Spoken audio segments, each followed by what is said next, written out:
Hello everyone, and welcome to the stream. I is the Tasty Graph, and I is the one in charge of this stream.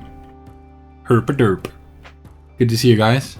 Today I'm going to be doing intro art for Krasenstein's Knightfall game. Undergroundy says, there he is! And Crazy Banana says, new stuff! New stuff? Oh yeah, I did draw like a couple of weapons on the silhouette, but it's still just like the sketch layer. Yes. Is this my line art? Where is my line art? Is this it? This is it. Let's call this one ink. Ink! Hello, Loosemans! And Crazy Bananas! And Undergroundies. How are you guys? Wait, what? Crazy Banana says no layout? What does that mean? There's a layout. I made a whole new one. I changed it. It's minimalistic. New layout now has stuff in the bottom. It's kind of like sketchy. So yeah, the plan here is I need to do a picture for the intro of the game, which basically shows this bunch of soldiers marching towards a new castle, and once they get really close, which is now on this screen, they get greeted by a volley of arrows, which means that this castle knew that they were coming. So they are getting squished. They're getting shot. And that's kind of what I'm going to convey with this image here. The next one's going to be soldiers scattered and trying to flee, but this one needs to be finished. Right now it's only got this part.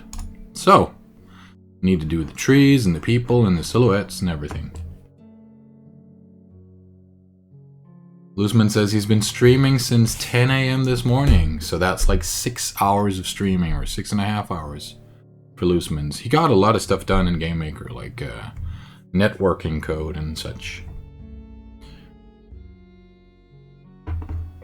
So yeah, let me just set up my brushes. Ink pan, and grab the color. Remember, you hold down the Alt to left click on a color to pick it when you're in the brush mode, which is really useful, because that way you won't have to go and grab the color picker up here. I can barely hit it because I'm using the left hand on my mouse and I'm right-handed. But yeah, or you could use the I key to do it fast, but really if you have the brush tool, just set up your Alt for picking up colors. It'll make things way easier for you. So, I'm kinda, whoops, that was almost too thick. I want to do a little bit more texturing on these files here. So what have you guys been up to? I know I don't stream super often. I visited Undergroundy's stream yesterday, I think it was. Watched a lot of stuff being done to that game, which I forgot the title of. But it's a game where you build creatures or something underground, and you have a base of some sort underground. It looks very cool. If you guys haven't checked out Undergroundy's stream, you should. It has a very distinct art style, which looks a little bit influenced by Mike Mignola, who does Hellboy. But that is a good thing, because... Ooh! Krasenstein is now hosting my stream with 2 viewers, and that reminds me, thank you very much, Kras, that I totally forgot to redo my notification for hosts. I wanted to do something with Vikings, and we are being raided by some dude, but I'm gonna have to do that some other time. Undergroundy says, I'll check out your stream now. I have not yet. Oh, yeah. Because Looseman's kind of started streaming again recently. Looseman says, Tastygraph, start streaming so I can host you with my 5 people. Awesome. Well, I am streaming. I should be streaming. I'm pretty sure I'm streaming. Underground, he says, yeah, that's probably bad that people forget the name. So, what is the name of your current game? I know your previous one was called Trigger Saints. And it's a third-person shooter with like a little robot-y kind of guy that does some move where he splits up and he can shoot at things that also look like little deserty, robot-y guys. Hello, Crescenstein. What up, buddy?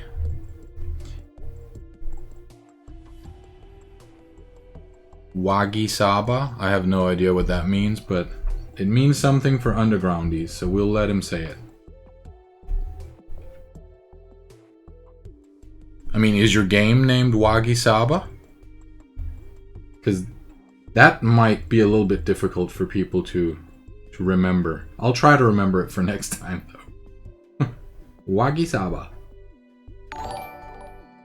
Loosemans is now... Ooh, wow, nice. Loosemans is now hosting the stream with 10 viewers. Welcome, everybody. For those of you who are new to the stream, I am Tastygraph. I am the guy from Denmark who does voice impressions, and I'm also currently in charge of doing the intro art for Crescenstein's game called Knightfall. And if Crescenstein does a exclamation mark project, then he can plug his own project just like that, just like I did there. So this image is the fourth in a series of images, and basically it shows the army in which the main character is part of. They've just come to this castle that they were going to raid. It's one of many castles that these guys have raided. But they weren't prepared for this castle being ready, and now they have to respond to a bunch of arrows that fly in their faces. And this causes them to panic in the next frame, and they hide. And that is where our hero falls into a hole, and then the game begins. Loosman says, "The guy from Denmark! Have some fun and take care of them." I will. Welcome everyone from Looseman's stream. I hope you guys had fun at his place. I was there earlier today. I saw him start work on a game called Core Runners, which is a... I'm not sure of the angle, we haven't really discussed that, but it is a team-based melee domination game. Each team has a core, which is kind of a base, and you have to go to the other team and steal core from them. You have to steal core items. You can use these core items to charge up your own core. Every time the other team steals core items from you, your team then has less core, which means that your team will also respawn with less maximum health. If your team does not have any core left, then you are dead. You can't respawn anymore. So never let your team core go below 0, then you can't respawn. But yeah, he was doing the network code today in GameMaker. Looked pretty awesome. Well, the network code, that is, because the game didn't really have graphics yet. Crescenstein says his project is moving forward. Maybe 20-25% done. Nice.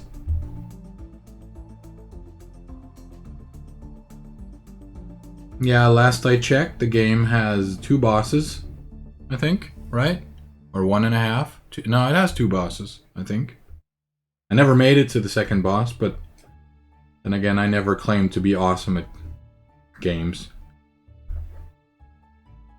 I'm the kind of guy who played loads of games back in the 80s and the 90s and the early 2000s, and now I'm just like, games aren't like they used to be. They're all evil and too hard for me.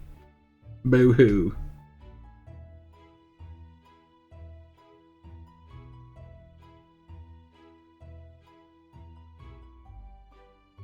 Crazy Banana says, what about the wood layout? The wood layout did not make it. I did not like it. I felt that it took too much away, and I wanted something very, very simple and something minimalistic, but still with a little bit of an artsy-fartsy look, so I went with this. I drew that this morning, and I moved stuff around, and I decided why not try to show the names of everyone who was nice enough to give me some money. Because it doesn't happen often, but I do want to at least say thanks and be reminded that people have been nice. Looseman says, I gotta go, guys. Might be back in some time, having dinner. Alright, enjoy your dinner. Good to have you, as always. Looseman says, and Tastygraph, don't forget to show them your geek shelf. Yeah, that's right. I might do that later. The reason why Looseman says that is because earlier today I was out shopping. And we went into GameStop, girlfriend and I. And in GameStop, one of my old students was there, and he was like in charge of the store or selling stuff, and we bought a Zelda/Link glass. I'll show it now as I'm talking about it.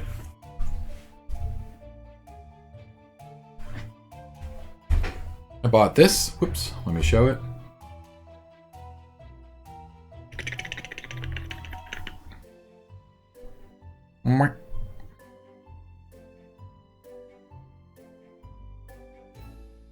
So yeah, I just got this today, and it's super awesome.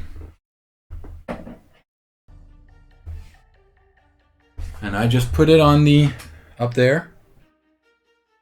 There. The geek shelf. Underground, he says, new games feel nothing like old games. Very bad thing, though. Hollow Knight is pretty dope. Feels old school. Yeah, I saw it. It looks great. I love the graphics. And I heard that it has a ton of replayability. I haven't tried it myself, but it looks like it's a really, really fun game. And I particularly love 2D platformers. So for me, it might be one of these games I'll have to buy eventually. I'm just at a point right now where I really don't think it's a good idea if I buy more games, because I don't play them and I never finish them, and you know, it's just like I just end up spending time that I should have spent on game developing. So yeah, I think I'll get it eventually though, but it'll probably be when it's on sale or something. Maybe.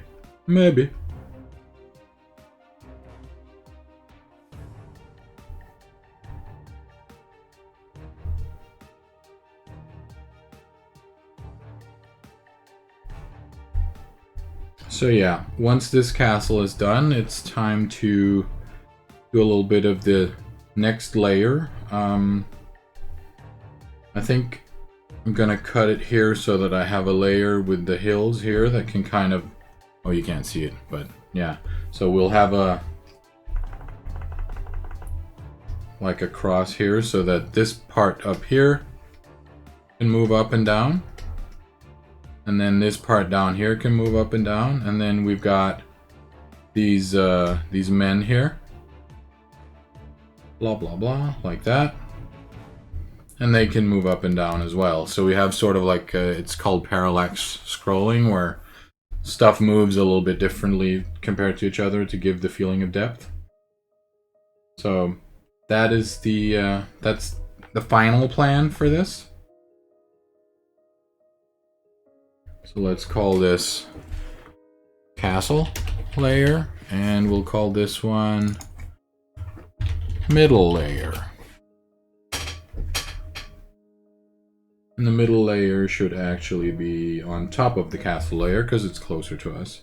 And I've got these trees here. I'm gonna be lazy and just use my tree brush here that I can tilt it, and it'll make the trees tilted. It's a little bit faster when you're drawing. I can always put the branches on it later. Like that. Boom.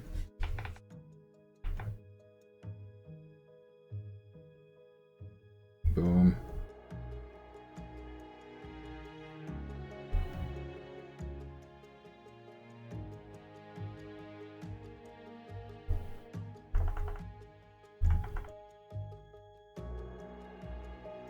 Boom.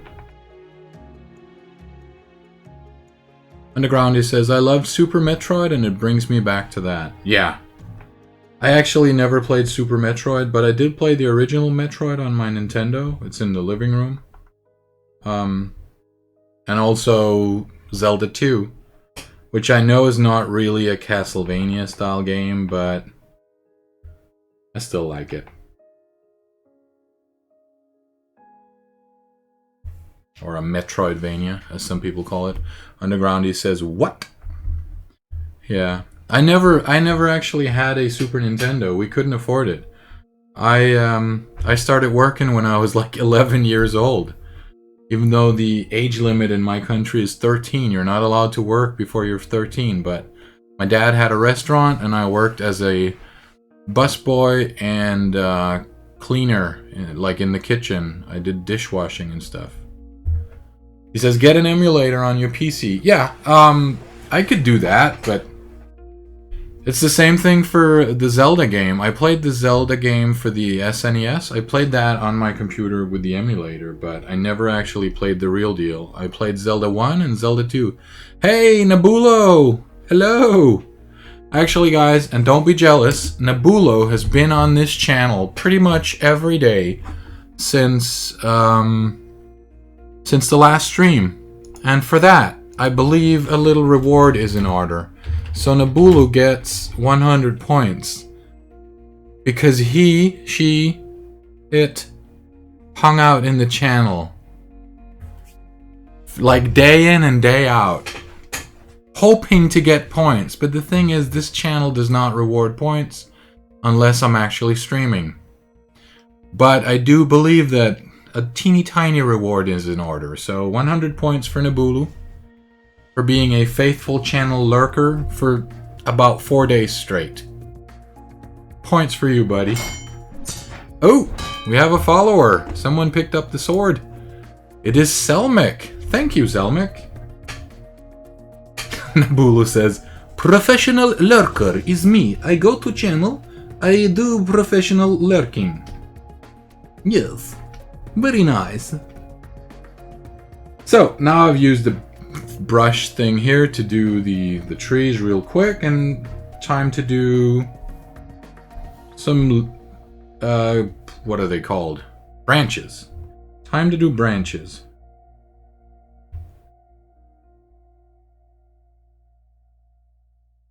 And I'm not really a professional branch drawer, so I'm kind of drawing them how I seem to remember them looking. If there are rules to drawing branches, feel free to let me know.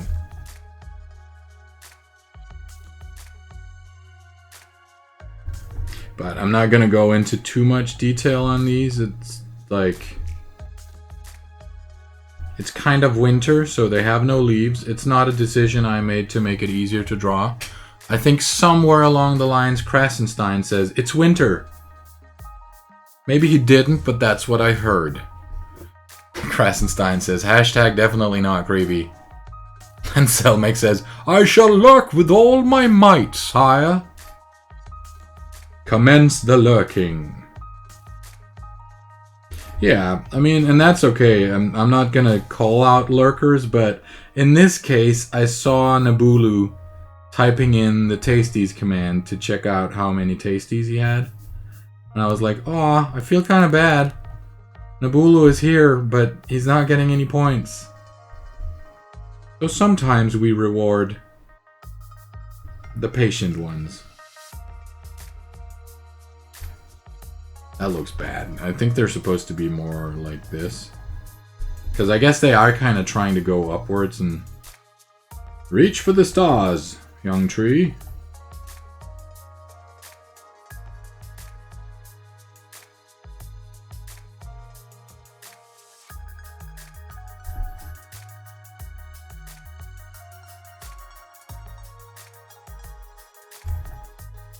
So what have you guys been up to? It's been weekend. Yesterday I was at my my family's place celebrating my sister's birthday and my niece's birthday. I missed out on a lot of valuable screen time, but that's how it is when you haven't brutally murdered your family yet. Which I won't, of course. Rasenstein says, I never said a season, but winter works. I know you didn't. I'm just pretending like you did. Undergroundy says, must make late breakfast. Peace out, my homies. Lovely stream. Thanks for popping by, Undergroundies, and enjoy your breakfast. And those of you who haven't checked out Undergroundies, be sure to pop by there. He does super awesome art, and he also does super awesome games. Just be aware that he has a little bit of a potty mouth, so if you are easily offended, put on your asbestos suit so that you are ready to endure foul language. It's one of the pleasures of joining Undergroundies, and it is good fun if you're an adult. Don't go there if you're a kid, or don't tell your parents if you go there. Nabula says, I really want the reward. Last stream I saw Crazy Banana's picture. Oh, cool. Well, I haven't decided how much money people can donate if they want to, like, pay for a picture. But I'll figure it out. Like, if people don't want to hang out or they want to have the reward really fast, I'll try to think of something. I'm thinking $10 is probably reasonable. This is the ugliest tree I've ever made. Undo, undo, undo, undo, undo. But yeah, definitely. If someone wants, like, really wants a picture, then I'll draw it for the right price, obviously, or the right amount of points. Just be patient. You'll get it eventually.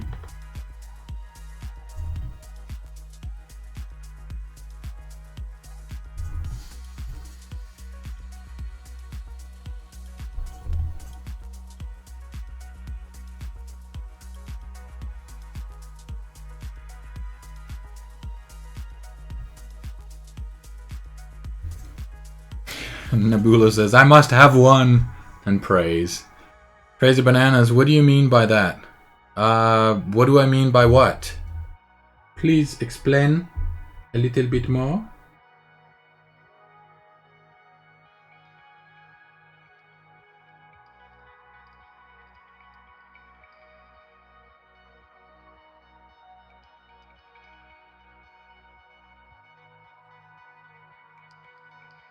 Crazy Banana says, what do you mean with undergrounds? I mean that Undergroundies swears a lot in his channel. And when people swear, it's not always okay for kids to watch. I swear too, but I'm charming.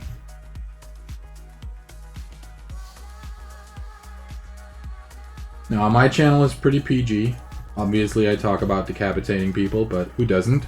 It's perfectly normal, isn't it? Or maybe it isn't.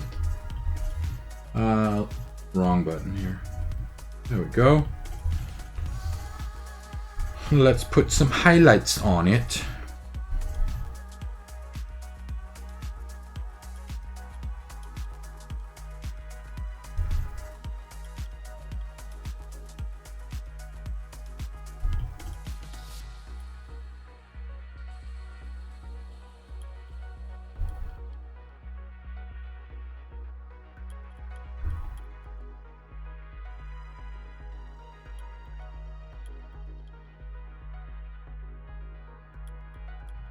Hey Oliar, welcome to the channel. Oliar says, hey Tasty, and hello chat. Whoop whoop. Crazy Banana says, that doesn't matter. True. Krasenstein says, Ollie, what's up? Ollie says, Tasty Ross. Yes, I'm drawing trees and I'm using the same style of technique that you see being taught on what's his name, Bob Ross's videos. It's not that he invented this technique, but it is definitely very useful to just like draw your trees or paint your trees and then put a bit of highlight on the side. It makes them pop. It really does. And I actually would recommend for the people who draw, especially backgrounds and such, check out Bob Ross. I mean, he's dead now, but he has his people have made a Twitch channel where you can go check out his stuff. He has videos that are being played regularly. And it can be really useful to pick up some of the techniques for especially stuff like where to place your highlights and shadows when you're drawing trees and clouds and mountains and scenery in general, when you're drawing that stuff from your imagination.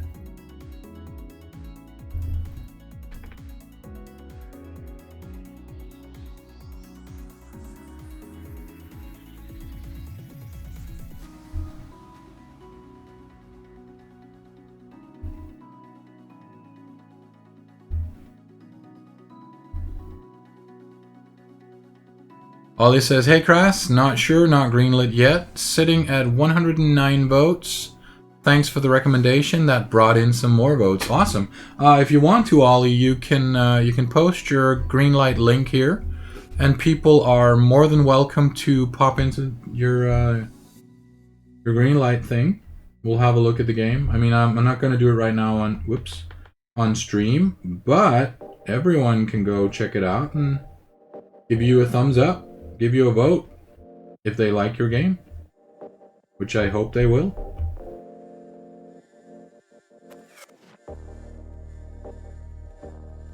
Oh, Nabulu says, I'm sitting here with my sick baby daughter, so no swearing. Okay, no swearing. Hey, ACP Twitch pops in with a Bob Ross emote too. But yeah, I hope your daughter feels better soon. ACP says, I watched The Secret Show religiously. I still suck at drawing, but that show was great. Secret City Show. Oh, I don't know what The Secret City Show is, but if it has Bob Ross in it, then I'm sure it's awesome. I really enjoy his style of teaching. Because, I mean, he makes it look easy, and once you kind of copy the stuff that he does, then you realize that it really is easy. I mean, some particular styles of painting aren't that hard, which is good, because painting shouldn't be limited to just like the people who have spent bajillions of hours.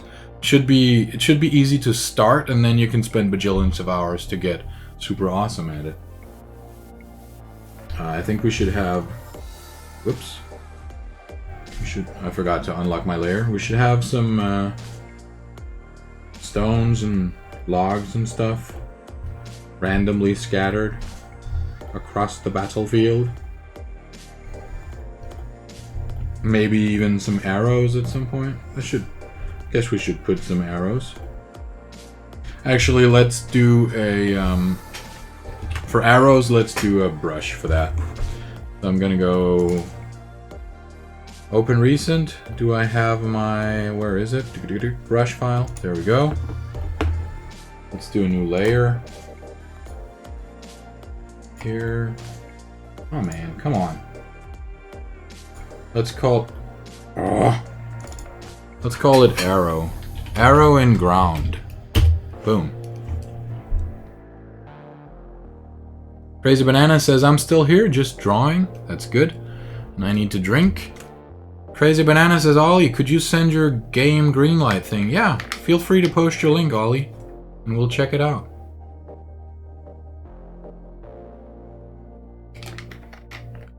It is not really aloe vera, green tea, and lemon in this, which was kind of weird, but it is water. I just put water in it. And Krasenstein says, Ollie, link your greenlight page, brah. Gotta market that game like crazy, brah. Do it, brah. Yes.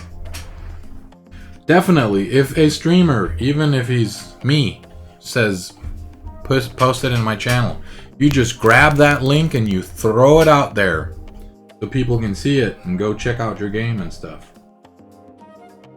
Also, feel free to tell me what the game's about while I'm drawing. Anyways, we were doing an arrow in the ground, so I'm just gonna do like this, and then maybe a little bit here on the ground, something like this.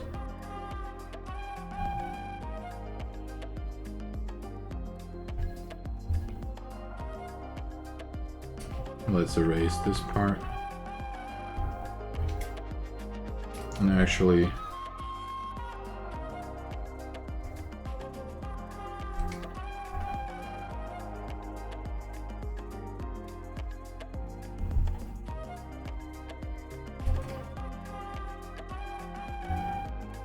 so I'm gonna make a brush that allows me to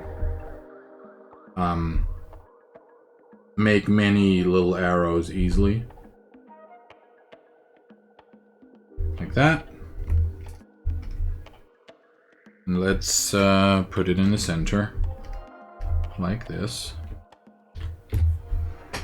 I think this is fine. It doesn't need to be bigger than that. So edit, define brush preset, and let's call it arrow. And as you can see now, I can put arrows down. Boop, boop, boop, boop, boop. Now I just need to go set it up. For instance, have a lot more spacing like this. If I wanted to, but it's not gonna be necessary because I really just wanted to like plop down one arrow when I put it. And we will do some shape dynamics, some size jitter. Maybe put it on the pen pressure. So depending on how hard I press, no, let's not. I'm gonna put angle jitter on it though, and the angle will be my... I guess we'll put it on the pen tilt. Like that. Yes, that kind of works. I'm not gonna need to tilt it that much more than this. So this will be fine. Yeah. So, let's call it brush arrow tool. Actually, let's make it smaller. Otherwise, I'm gonna go crazy. Cancel. Smaller, because I'm never gonna need it to be that large. This is better, like this. I'll check the chat in a second. Sorry, guys. There we go. And I'm gonna head back to my document here. Time to throw down some arrows.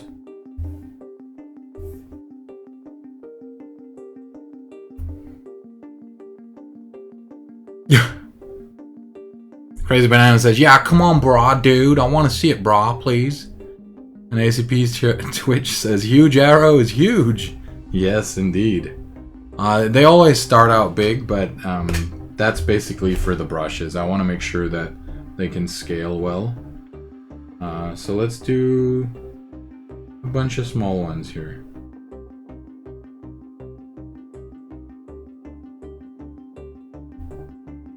That.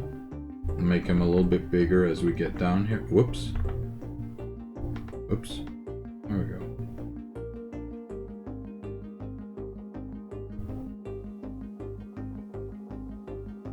Oh, the chat, sorry. Ollie R says, sure thing. Sorry, wasn't fully paying attention. Here's the link. Krasenstein says, will the intro be scripted or will you play it as a movie? Good question. Ollie R says, I made the wedding gift for my brother and his wife in Unity. Nice. And Kras says, it'll be made in Unity's editor if that's what you mean. Yeah.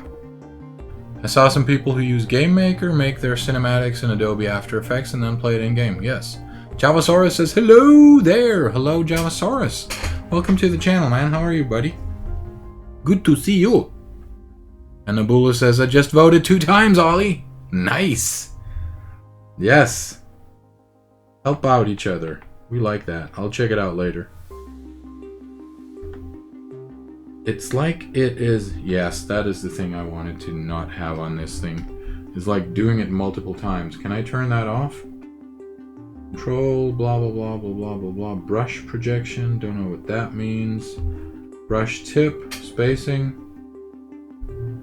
Maybe if I do this, will I then not draw it as many times? Yeah, definitely easier like this. Alrighty, let's put in some arrows.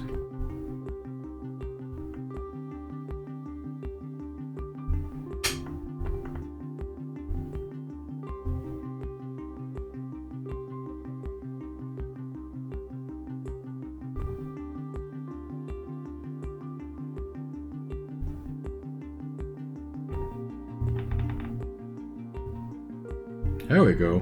Many arrows. It doesn't matter too much if the arrows look a little bit similar. And the reason for that is that once they get a bit of highlight, they'll look different, so it'll be fine. Krasenstein says that could work, or also either way would work. Yeah. I don't really know what the plan is though for I mean whether or not it'll be scripted or movie edited in the beginning. I heard something about Krasenstein being a video editor kind of person at a previous job.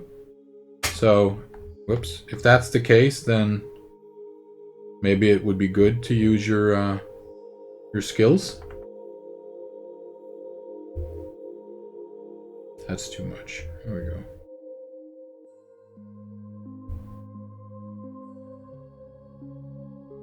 And then I'll just manually go in and break a couple of them off. Just so that they aren't as boring.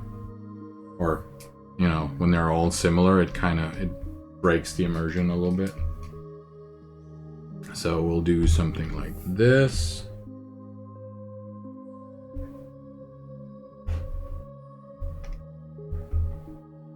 And put the... This is the pivot point I'm moving around here, so if I put it down here, for instance, then I'll be able to spin it like that. And I can move it up a little bit like this. Spin it some more. And that's fine. So I'm going to do that to a couple of the arrows, kind of just make them, yeah. ACP Twitch says, do you ever draw a grid for your perspective, or is that for amateurs? No, it's not. It's clever people use grids. I don't. But it would be a good idea to do. I'm using this called Lazy Nezumi, which I could use if I wanted to have some sort of perspective. I could turn that on, and then when I switch to the brush tool, you can see it kind of makes lines for me here. So let's say I turned on a new layer and I wanted to, I don't know, let's say the perspective kind of, the whatever it's called, the thing that disappears in the horizon line or whatever would be here. Then let's say I wanted to have a path or something, then it would be like this. Or maybe I picked the wrong tool, but usually this is how you do it. So, you know, you could do like this and draw lines up and you've got stuff. But I'm not really accustomed to drawing like this. I've always drawn on paper, so if I wanted to do something super precise, then I would do it. But I rarely go for super precise. I don't know. I don't like the way it looks. These lines here, I used the Lazy Nezumi to do these lines. Because that just, I don't know. I could probably have done them by hand, but I think it's just easier to just quickly do it with the tool. Since I paid for it, might as well use it. Let's break off a couple more of these arrows here. Boom. Wrong layer. There we go.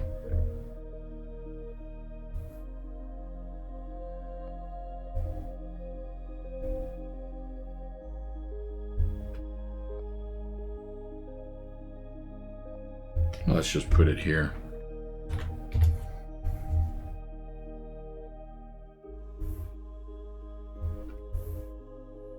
And then the same deal as I did with the trees.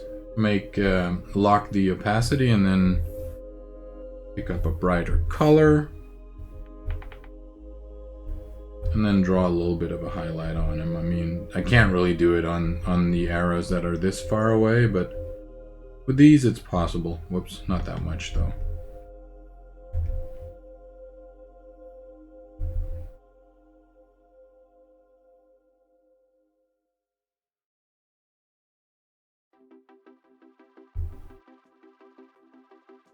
We probably might not even see the ones that are this far down on the screen because there's going to be, you know, all of these people here are going to be covering that. Ollie says Lazy Nezumi is love. It is indeed love. Yeah, I like that tool. I think it's really, really useful.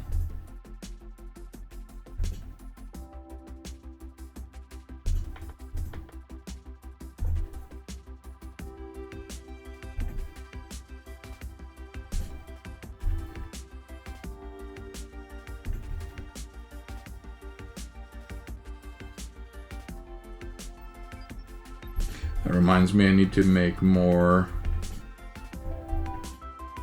rocks and stuff. Too much.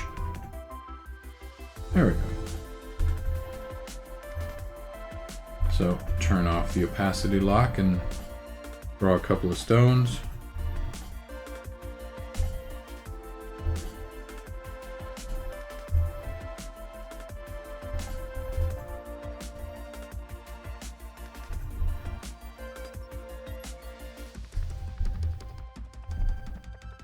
Just to fill the ground in a little bit. Right now it's looking a bit too empty.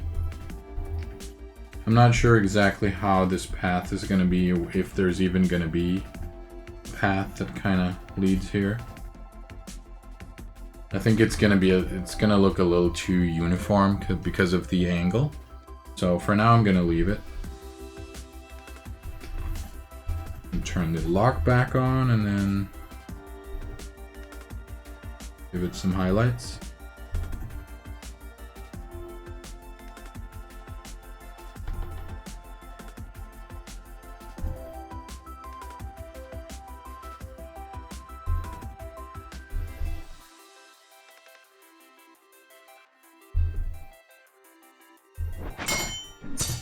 Ooh, nice. Rivene has picked up the sword. Or Rivene. Either way, welcome, and thanks for picking up the sword and following. How are you doing, buddy? Welcome.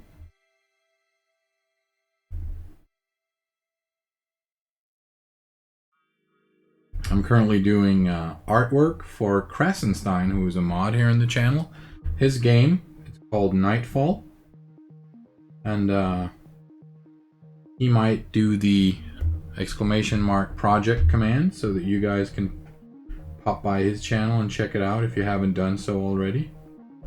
It's a top-down dungeon crawler game about a knight who was part of this army here in the foreground, who fell down a hole and is now in an underground dungeon fighting for his freedom. Let's do the foreground layer. Foreground soldiers. I need a tiny keyboard that I can have right next to me here when I'm doing the drawing stuff.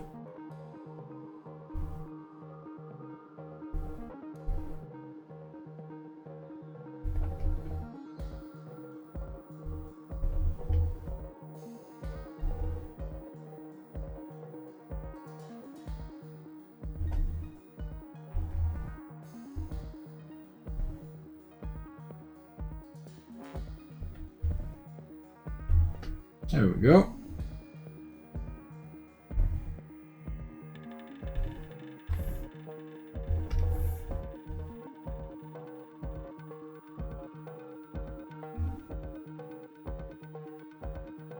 Actually, I think I'm gonna regret doing this with the lasso tool, so let's not. Let's do it the old-fashioned way with a brush.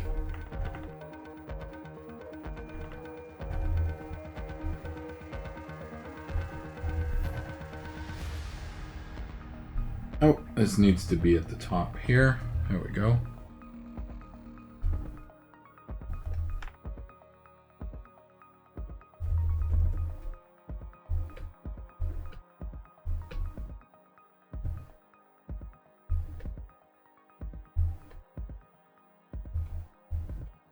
These are all heads, these little round things here.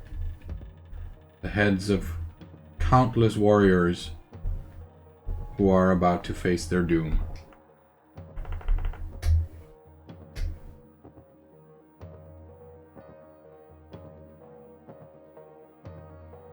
There we go.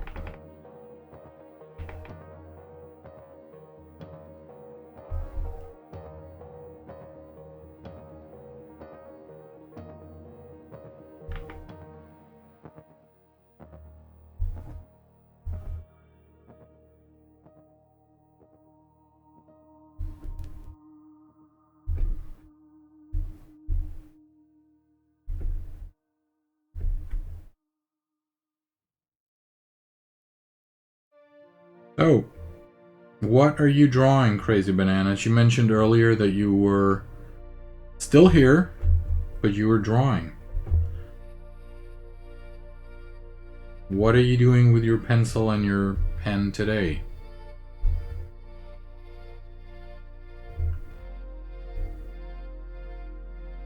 I decided to do these little weapons and banners and stuff to kind of break up the monotony of all the little heads. And I think from the sketch it ended up looking quite nice. I liked what I saw.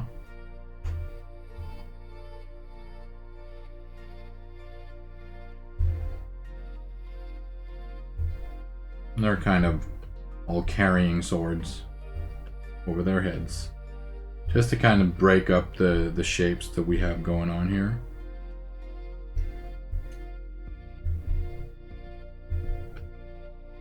There we go.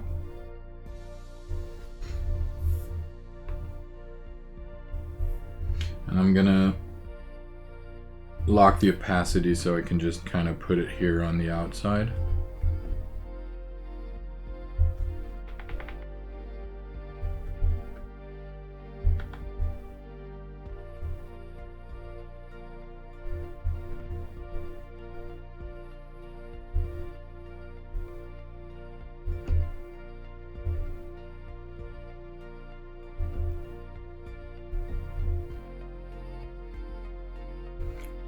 Hey, welcome back, Loosemans. Looseman says, hey guys, I'm back.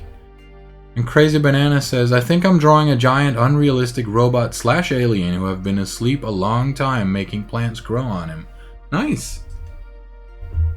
I'm looking forward to seeing how that turns out. Ancient giant robots, always a hit.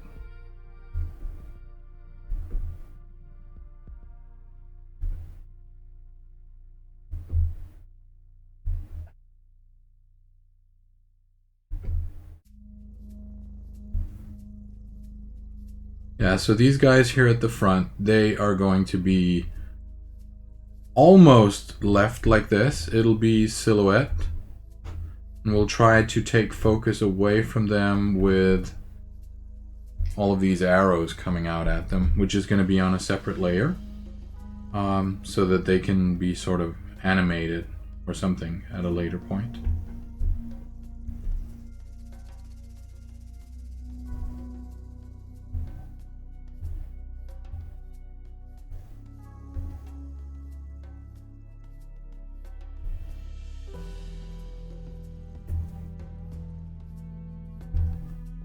Looseman says, what is your game about? Explain in 30 seconds. 3, 2, 1, go!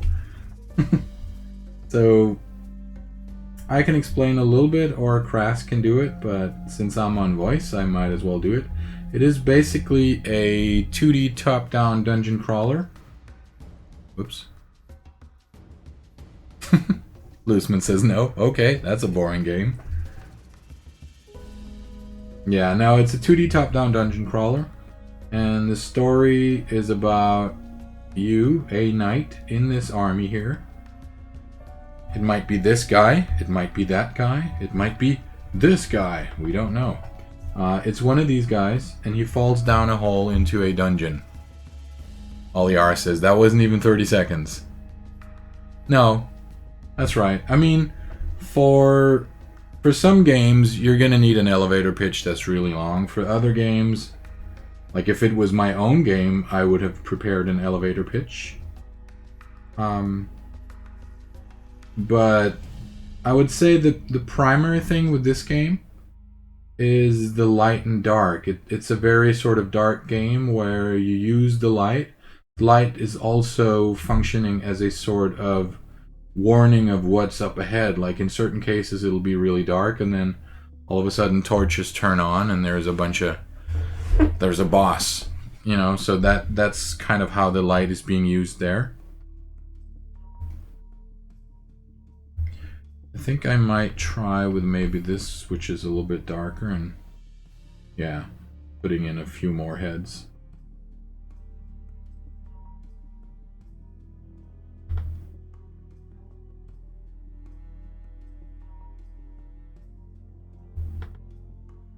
Something like this, maybe. No, I think we should just leave it like that with the silhouettes. Maybe a couple more here, I don't know.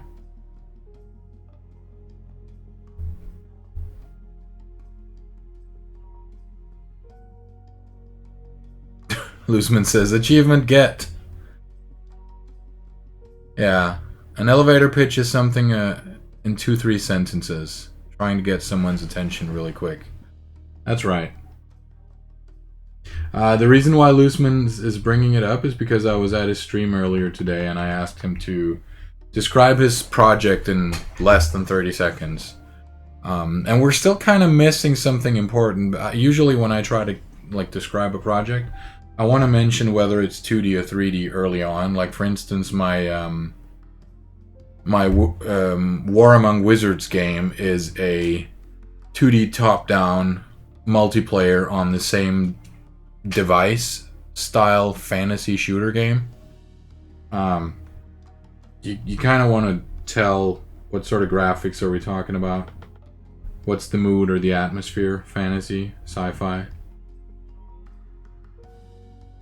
I don't have super much experience in it, but that's how I would do it. Like if I were to describe it, I would describe it like that.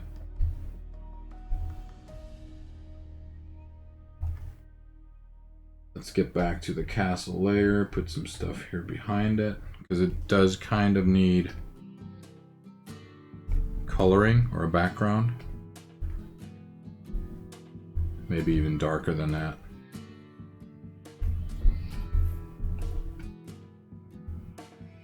Like this.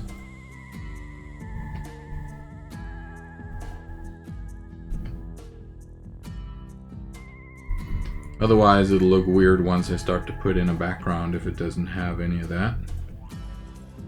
Also, since it's going to be parallax scrolling, then you're going to need color in it. Otherwise, you're going to be able to see stuff through the lines, which is why I'm now filling in the color, even though it's going to be monochrome or sepia toned.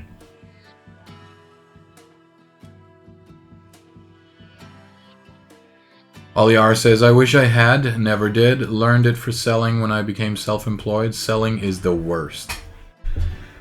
For you, and for me, I agree. I mean, I don't enjoy selling that much either, but it is sadly, or not sadly, part of the industry. You need to sell to live.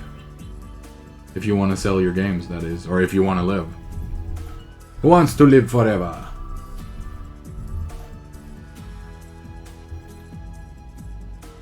Luzman says, yeah, I'm not sure from what angle I want to make it. I would say go with a top-down 2D perspective for your Core Runner game. I think that would be pretty awesome. Cat on keyboard confirmed. Yeah. Something like that. I have no idea what those abbreviations mean, so I'm assuming it was a cat on the keyboard. But yeah, I could definitely see this style of game that Core Runners is as a 2D top-down. 2D top-down multiplayer.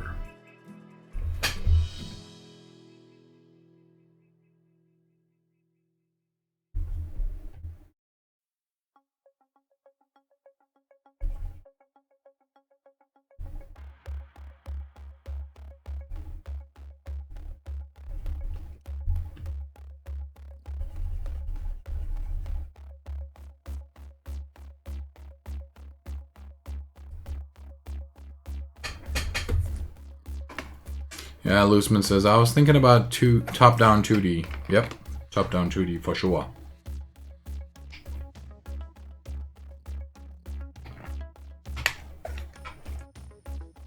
I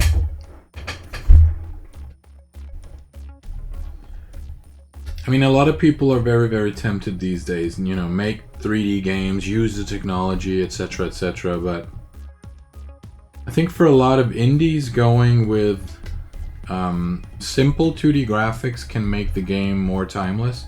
So if your gameplay is good, then people can play it even though it's 2D.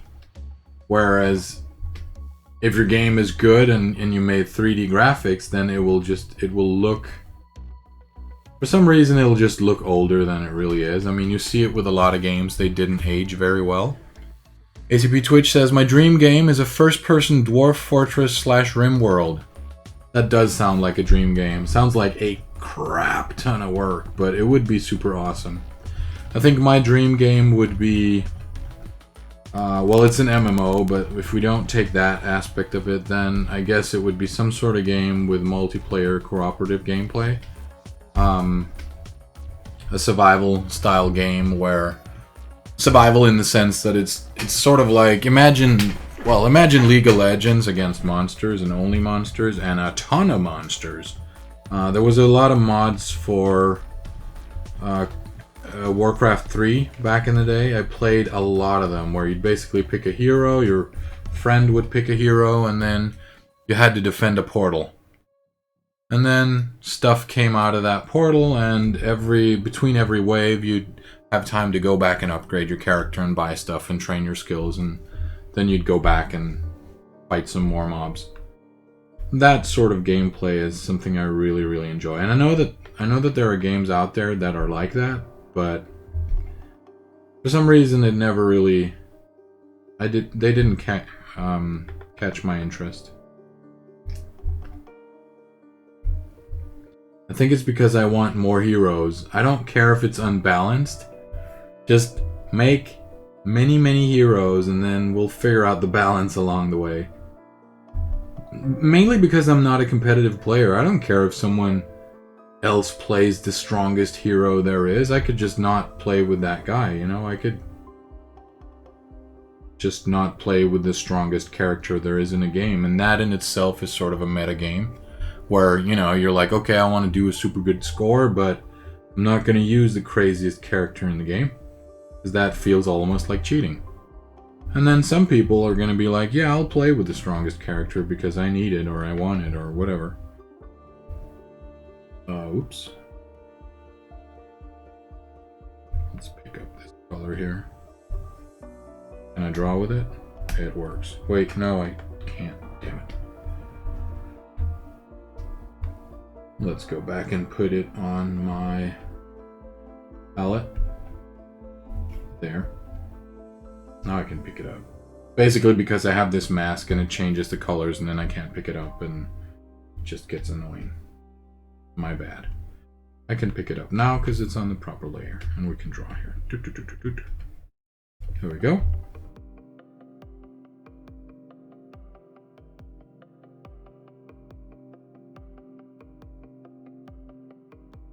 Oliar says, yeah, low poly looks can work for some games, but older games with great pixel art still looks timeless. Yeah, and I think newer games with low poly graphics and really nice shaders look great, and they do look kind of timeless, but there's just something about low poly or 3D graphics that gives away age versus pixel art, which is like you can't necessarily tell how old the game is because the graphics can look timeless, kind of like with cartoons. You've got cartoons made in the 1940s and then you have cartoons made in the 70s and they kind of look similar a little bit, not a lot, but a little bit. Looseman says his dream game is Sword Art Online. I like the anime, but I don't know if I wanted to be stuck inside an online game like they do in the anime. And also the games look really bad, like in the sense that combat-wise, it doesn't look like the bosses are really that challenging. But that's just me. ACP says, I didn't play Hammerdins in Diablo 2, but they were definitely strongest. Yeah. He says, I played Lightning Sorcerer because I didn't like aiming.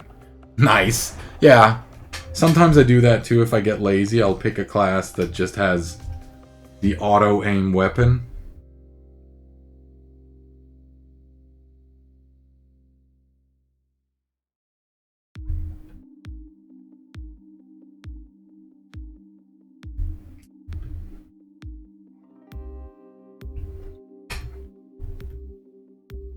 Looseman says, look at Spirited Away. I've seen that. Oh, yeah, Looseman says, a movie that uses really good stuff that takes ages to make in the year it was made. And yeah, I mean, Spirited Away uses 3D effects as well. I'm pretty sure it does. And I know that Hayao Miyazaki's other movies, recent ones like Howl's Moving Castle, that uses 3D as well. Because if you look at the DVD, it has some behind the scenes stuff, and they are showing how they're using 3D. I don't really think that using 3D is a bad thing. It shows age differently than line art does, but I can totally understand why people would make games in 3D or not make games with like 2D stuff, because 2D takes ages to draw. It takes longer. Whereas 3D takes a lot of time but gives you more versatility. I know that a 3D model takes a really long time to draw. Well, not draw, but model, and then rig it, and then do bones and weight it and things and all these fancy words that I am kind of clueless about what they mean. But I do know that it takes time. I mean, they sometimes spend months making one character, or if it's a dragon or something. I know that Jonah Loeb spends a lot of time. He's the one that did the dragons for Skyrim. Asimbi says, What is this fake stream? I was expecting someone making a tasty graph. Asimbi is from France. Sorry. But if you come in here and you insult me with your kappas, then you get impersonations. That's how it works. And you know it. Hello, Asimbi. Welcome to the stream. Good to see you, man. How are you? Hello, Vandy. Vandy says, that's a tasty graphic. Thanks, guys. And Looseman says, Skyrim has some cool stuff. Oh, yes, it does. Oh, Asimbi says, with your kappas? I see no kappas there. It's a smiley, I'm old. From this angle, everything looks like kappa. But it's not, I guess. Hey, babe.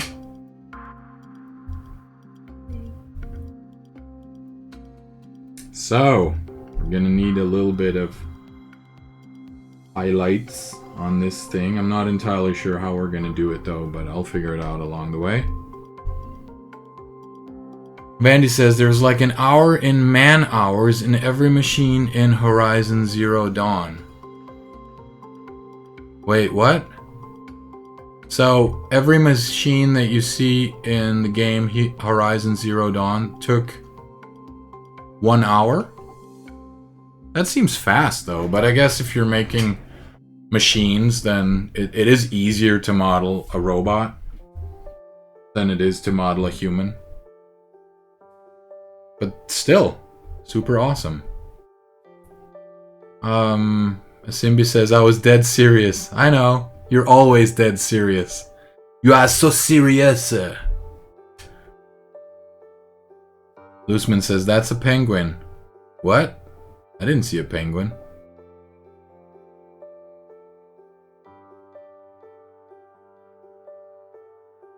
Looseman says, it took me a year to get a life. Oh. You guys are being silly. Let's see, I've got this thing here, so I'm gonna mix up these two into a folder.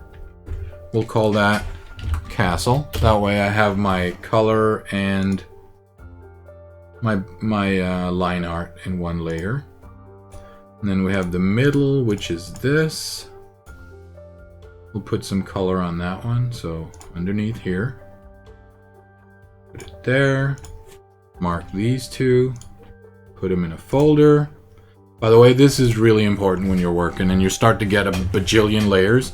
You normally see people with like 45 layers and none of it is named and none of it is put into groups. It's a really bad idea. If you're going to take a break and then work on it later, then you're going to hate yourself for it. Really. Trust me now.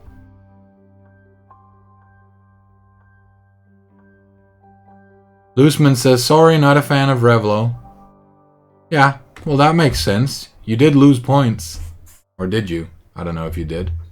Revlobot die. No, no, no, no, no.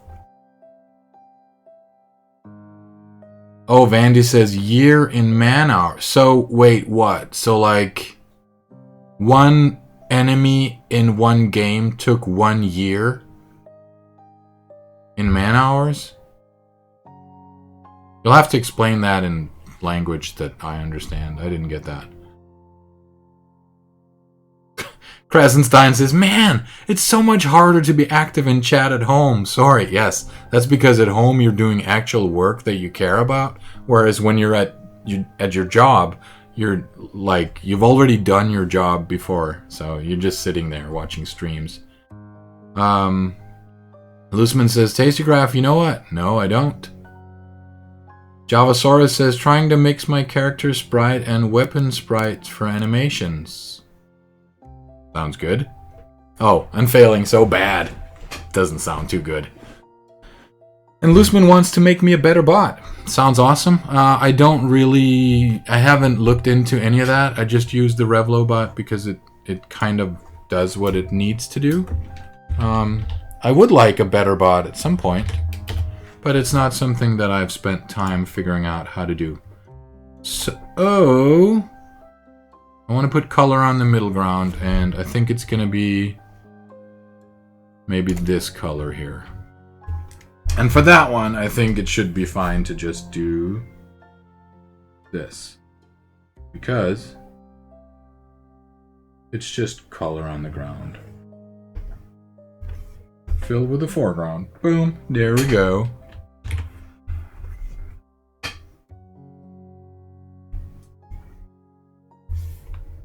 And grab this one and do,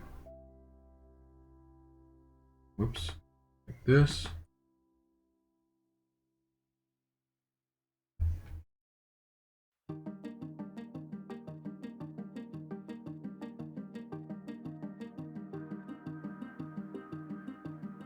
Actually, I should be careful not to draw on top of the highlights on the trees here, but I was in a hurry, I didn't see. There we go.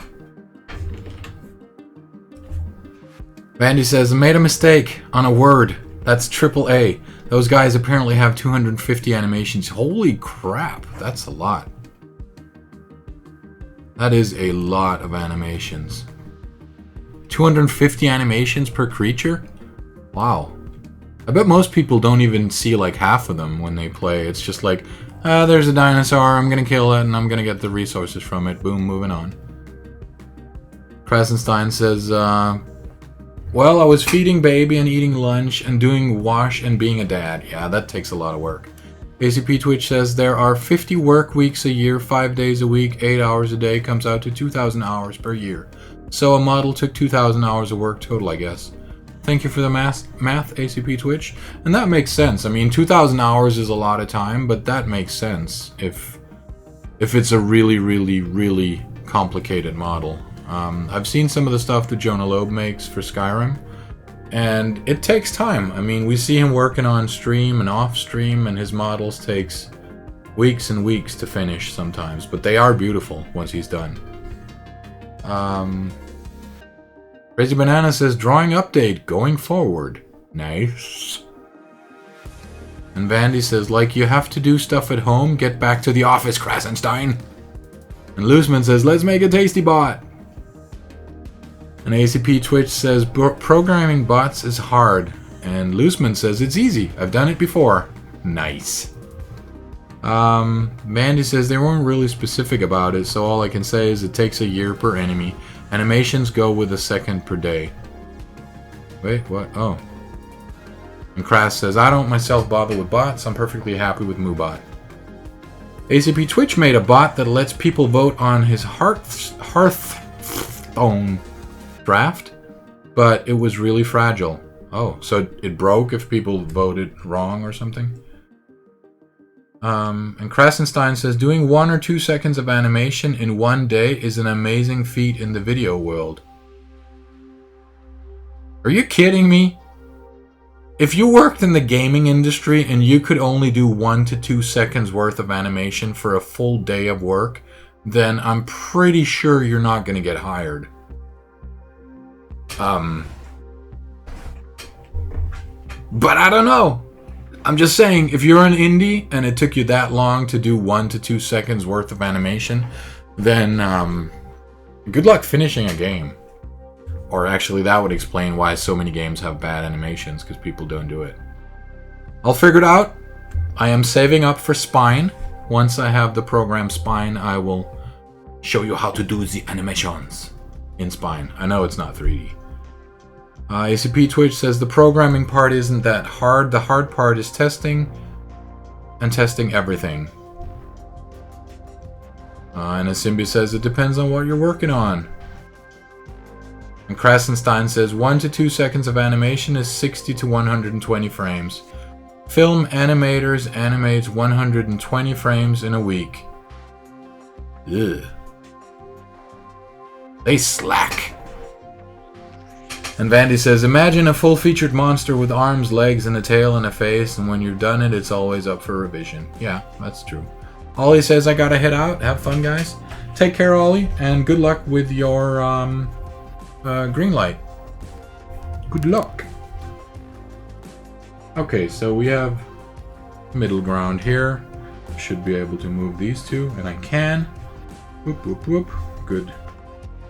And that's because I put them in a folder, so that just makes it easier when you're coloring the way I do with multiple layers per layer. Then, I don't want to destroy it by just merging it all. Then it's nice to put them in folders. Then you can move it around and scale it and do stuff, and it'll work. And we've got the castle here, so foreground soldiers. They should just be like that, really. And they could be walking like this, and they'll be all like...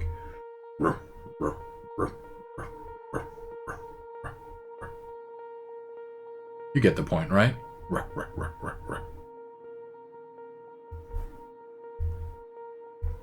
So let's just put that in there, just for good measure.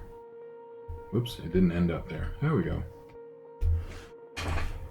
Foreground soldiers.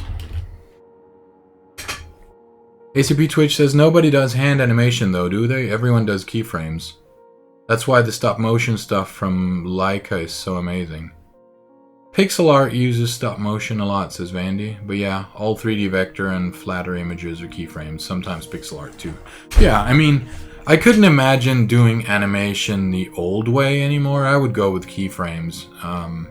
Simply because it's easier and I'm not trained at drawing everything from scratch, so... I kind of like that style where you have the bones and you can move stuff around. We need a background. Should be here. Let's call it BG.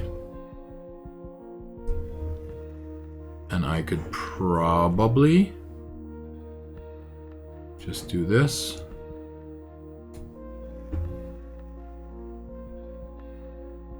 And let's... What color can we pick? This one, maybe? That's almost too bright, but at least now it exposed the holes here so I can see what I'm doing. Yeah. I'll colorize it, because I would like it to be sort of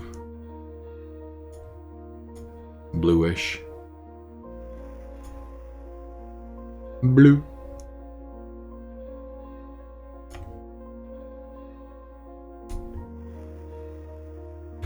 And then put in a couple of stars here and there.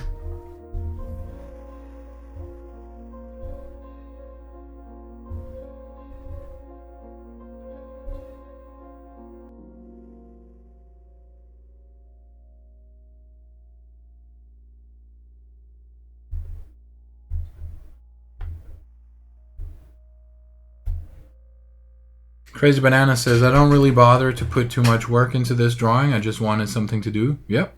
And Looseman says, hi, are you guys ready? Or what? What should we be ready for, Mr. Loosemans?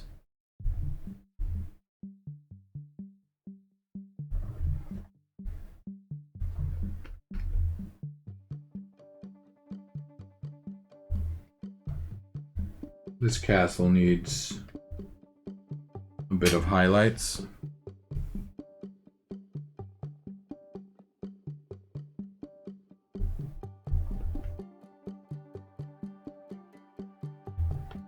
Actually, maybe it doesn't.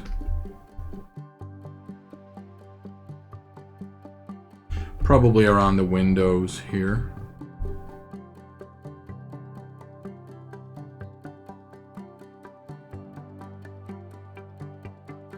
Like this.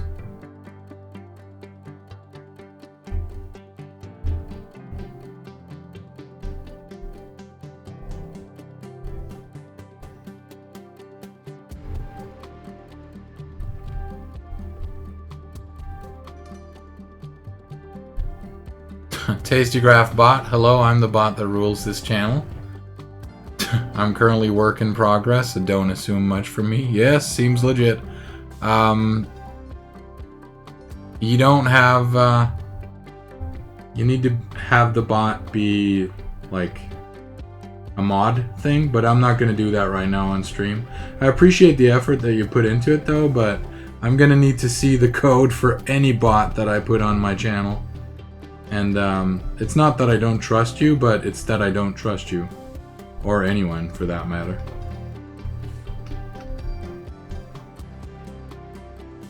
That looks weird. It's almost like a spider web. Let's not have that.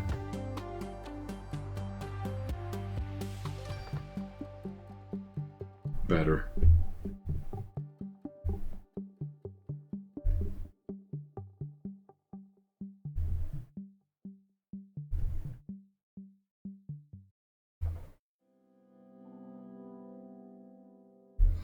ACP Twitch says, do you want the code for my bot? It's written in Unity. I mean, I'd love that. I would love to have a look at it. I can't make any promises as to when I would implement a bot, but I would like to be able to make my own bot for certain things. Or just have a look at how it's done. I guess you could use some of that code for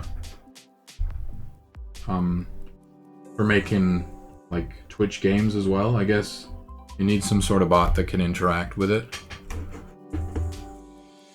So, Tastygraph bot, you have 1 minute to log the bot out of the chat, please, because it's not a real bot and it's not going to be a real bot today. I really appreciate the effort though, Looseman, but not today. Let's talk about it some other time, maybe on Discord, but not on the stream at the moment, Looseman. So, if he's not off in like 1 minute, I'm just gonna kick him. So please have him log off. Oh, Looseman says it's already gone. Thank you. It doesn't say so on my screen. But that's good. Thank you. I'm just gonna see if I missed stuff in the chat, being the slacker that I am.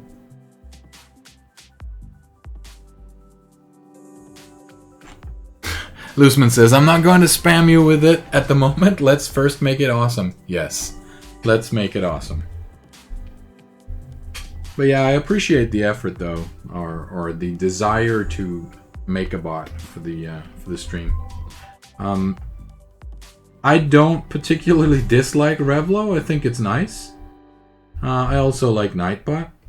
I think that one does a pretty good job as well for what I want it to, and my needs aren't really that advanced, so you know, it works for me for what I want it to do.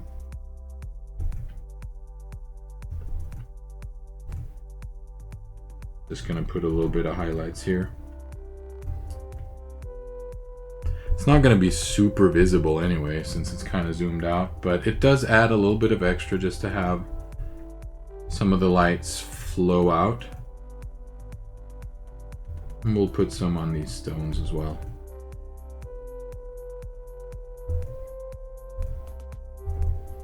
Adds a little bit of depth.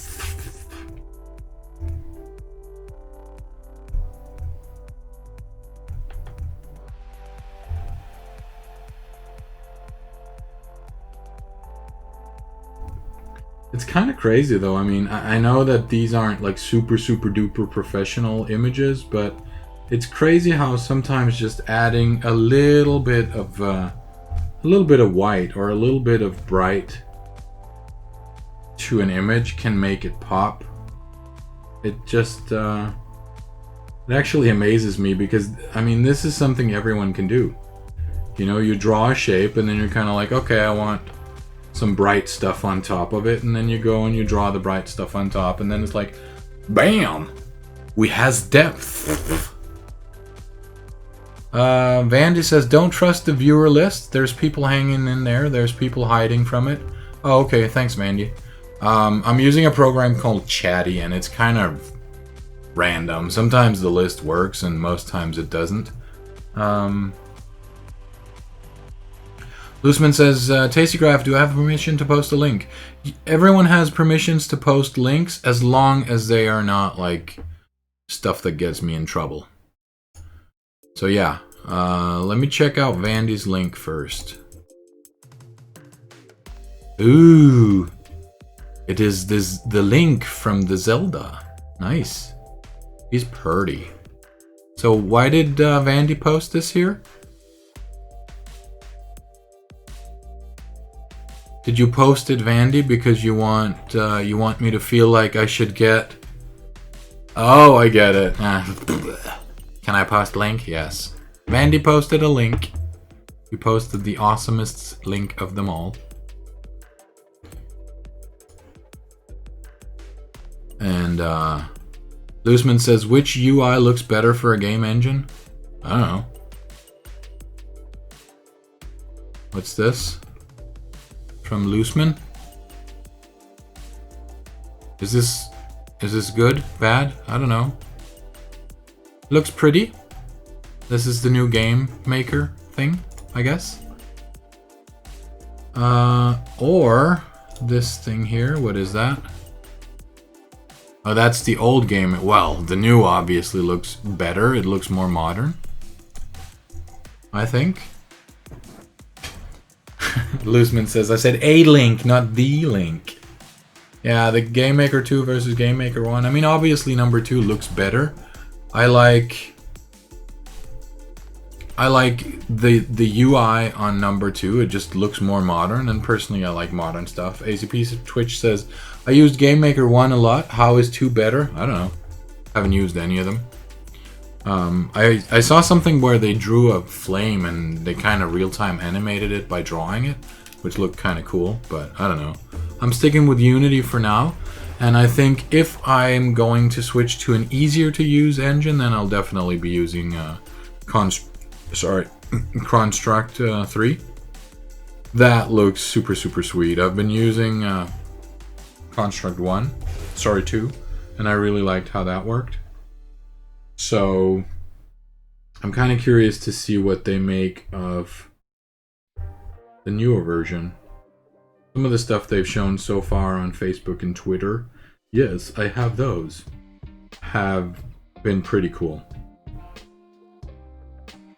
It's going to be a browser-based editor now. And I think that means that, you know, if I have an HTML5 enabled browser, I'll be able to do game development almost anywhere.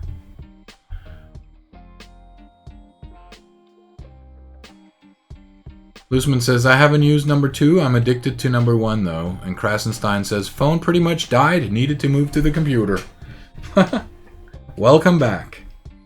Javasaurus says, man, this animation combining is poorly documented. Yeah, there's a lot of stuff in Unity that is not as well documented as it should be. At least that's how it used to be. I don't know what it's like now because I don't use the documentation very much, which I guess shows in my work.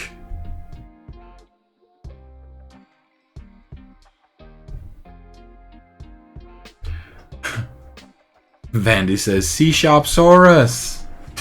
Unitysaurus, says Crass. And that is because Javasaurus used to be a Javasaurus. Now he is a Javasaurus who uses Unity.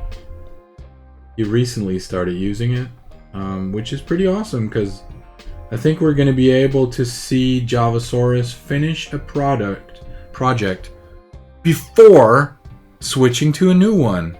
And it's going to be a first. Most of us have known Javasaurus for months. We've seen him do many projects. Now we're going to see him finish a project. Maybe. We'll see. So, by the way, what are you working on, Java? What are you working on?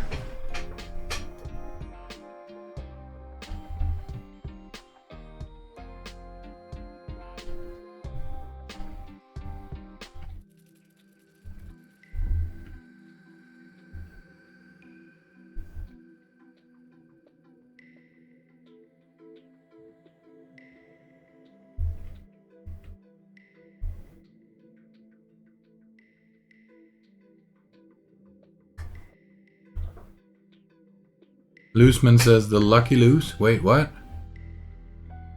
Someone called me Lucky Loose. The Lucky Loose of coding. Wait, what? Shouldn't that be Lucky Luke? Derp. Krasenstein says, I don't think Javasaurus would learn a proprietary language that only works in one program. No. And Java says, well, since I'm learning still, I'm combining tutorials and lessons. Good call. I think I'll make it a brawler game called Meat Brawl. The thing is, though, if you're going to make a brawler game, that means you need to have a very, very solid grasp of making things smooth and, you know, you need the gameplay really good. But yeah, I'm looking forward to seeing it, though. Looseman says something about, I don't know, weird. Please speak English. He says, and now I'm going back to English. Javasaurus says, I did learn DragonScript for Furcadia, though. You know what? I didn't know you were a furry. The conversation ends now. No, it's okay. You can be a furry if you want to. It's just furry. I actually, when I played online games in the beginning, they were text-based stuff. I played a game called Valhalla Mud, and it was text-based dungeon crawler kind of thing, and we used to play that for like hours and hours every day. And I learned to program the stuff for that as well, and to script and design dungeons and quests. And I will say this, I made repeatable quests for online games in 1993. So I'm just gonna say, it took a long time for MMOs to start doing repeatable quests. I made them in 93, and people freaking hated me for it, but I made them. It was actually the first quest for Valhalla Mod and Valhero Mod that was repeatable in a way where you basically had a zone and it was pure grind. People went out, they killed these creatures, and the creatures had a chance to drop acorns. You would go back to an NPC and give them an acorn, and the NPC would give you a randomly generated bracelet or anklet, and the stats on that would be random. Basically, there were like, I think 6 or 9 different stats, and you had to redo the quest until you got the bracelet you wanted. And obviously you wanted 1 bracelet for each arm and 1 anklet for each leg. So people had to do the quest a few times, and there were also what we would consider shit stats that nobody really wanted. So if you got one of those bracelets or anklets, then, you know, you got angry and you called the developer a douchebag, and that happened too. But it basically made people trade because, you know, I would get a bracelet with strength and I didn't want that. I wanted int, so I would keep the strength bracelet and try to trade it with some other dude. And people would go out and they'd farm the zone until they had these bracelets. And it kind of actually added something to the game that wasn't there before, where people would go out and do quests together. And this wasn't a small mod. I mean, there were There were like 20 people online at one time. It was amazeballs. Actually, I think at one point there were like 60 people online, and then it crashed. But it was awesome back then. We didn't know better. Looseman says, everybody's a furry. Yeah. And Looseman says, I made nothing in 93 because I wasn't born yet.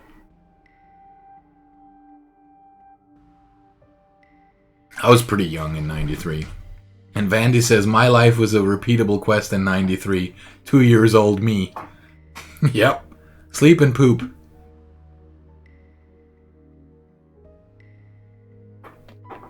And Vandy says, fighting the same mama boss every day until I advance to the next level. School.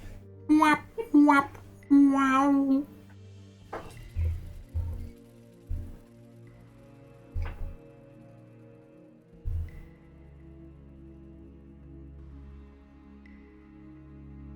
And Java says, Vandy, it was probably a grind fest. Yep. Looseman says, his name is Steph. And Vandy says, actually, no. Doesn't anyone get that? I call him Vandy, even though he would probably call himself Fandy. But I don't.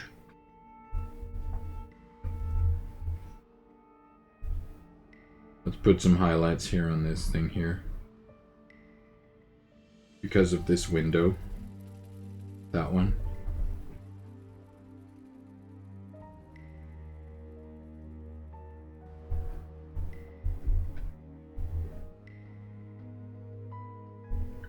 And this one too.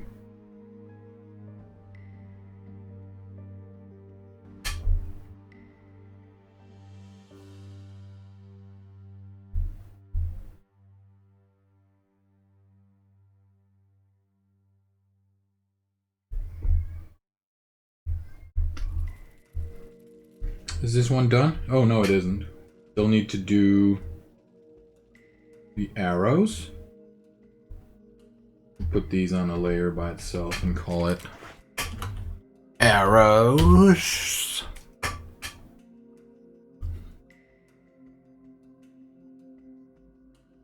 There's a lot of chat about Vandy's name, which I'm not interested in reading out loud because I'm like that.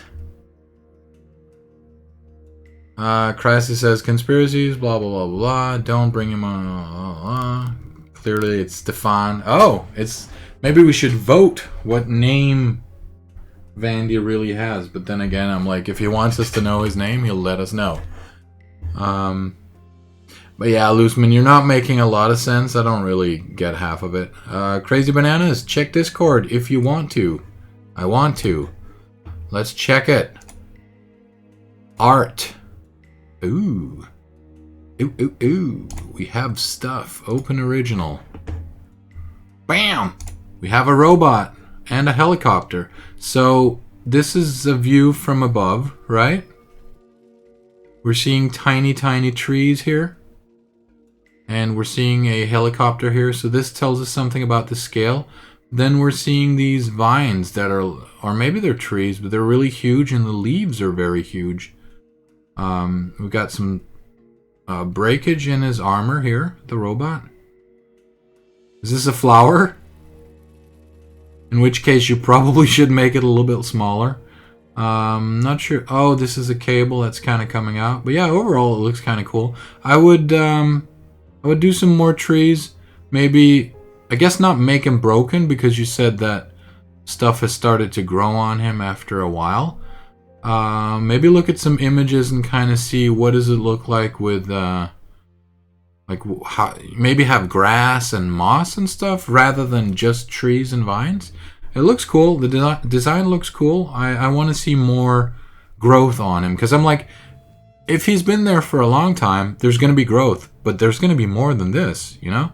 It's going to have, like, if this can grow there and grow this big, then it's going to have lots more. Maybe stuff popping out of these here and some stuff coming out, and the ground needs a bit of detail as well. And if this helicopter is in the air, maybe draw the shadow of the helicopter down here to kind of give the impression that the sun is up here and The shadow is on the helicopter.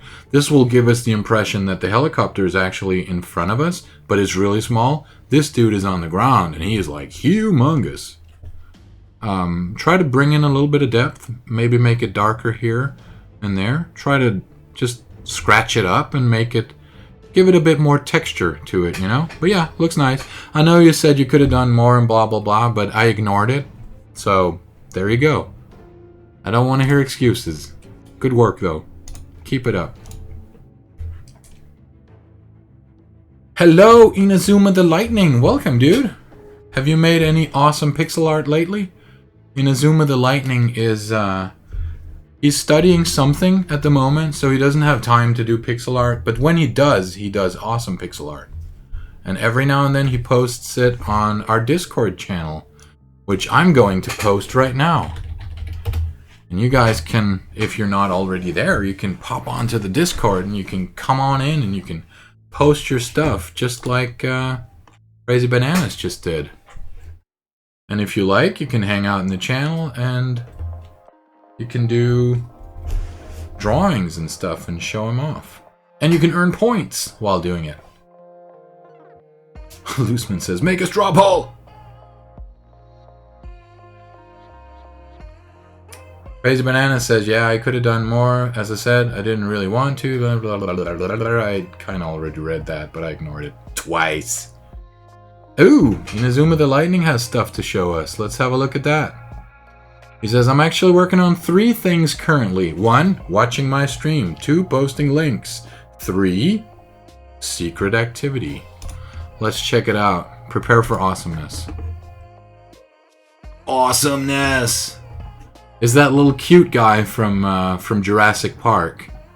You know, where the fat guy with the glasses that steals the DNA or whatever, he gets surrounded by that little one and he's like, oh, you're cute, and it goes, and then he gets spit in the face and he dies, gets eaten.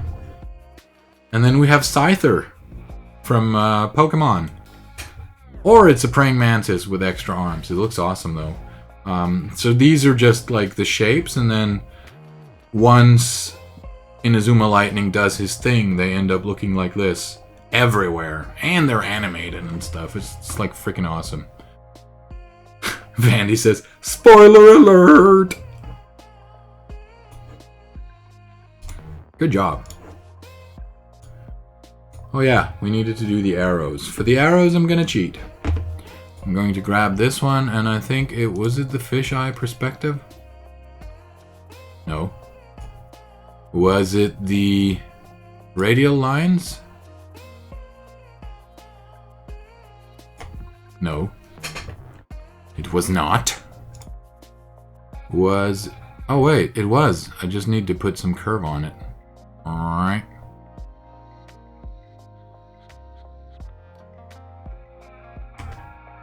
Let's move it up here. Yeah. And then I'll put it to -6 point something for the other side. So, I've got an arrow layer, and I'm going to... Let's make those really bright like this. Grab the ink pen. Make it a little bit thinner. And do this. Yeah.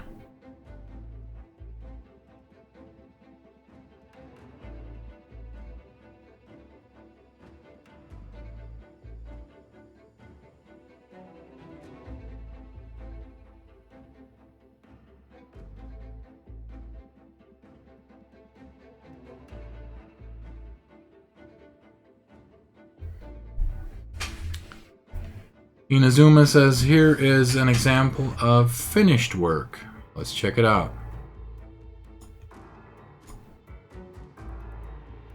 Yes. It's a chest. A mimic chest. This is Inazuma stuff. And it looks awesome. Good job, man. Javasaurus says, the dinosaur you're referring to is a Dilophosaurus. Or Dilophosaur. From the Jurassic Park movie. notably the killer of Dennis Nedry while he went off-road and had a car crash trying to reach the East Docks, carrying cryogenated dinosaur embryos. I was just gonna say that, but then you posted it, you know. I was gonna say it exactly like that, but then you went and you did it. No, awesome post, man. If a little bit geeky, but that's okay. Inazuma the Lightning says, yeah, Tasty, I got like 5 weeks yet left. Awesome. 5 weeks, and then you are free to do stuff. That is super awesome. Crazy Banana says, when are you ending the stream? I don't know. Maybe 9 o'clock-ish? In like 45 minutes? In about half an hour to 45 minutes, I think. Looseman says, that is really cool. It is. And Javasaurus says, I love Jurassic Park. I do too. It's awesome, except I didn't know that much about it. But I did watch it back in the days. I do have it on DVD, because I still haven't moved entirely to Blu-ray, and I have more than 1,000 DVD movies, and I kind of don't really want to replace them all with Blu-rays, because I don't have money for that. So yeah. Javasaurus says, you don't watch it, you read it. I read it once in English in like, I don't know, 92 or something maybe? Because my English teacher said, you don't want to do anything in class and you're really good at it, so maybe you should, I don't know, here, have some money, go buy some books and read those instead, and then hand them over to the school library when you're done. So I went out and I bought this new book that looked kind of cool called Jurassic Park. I think it was in 92 or something like that.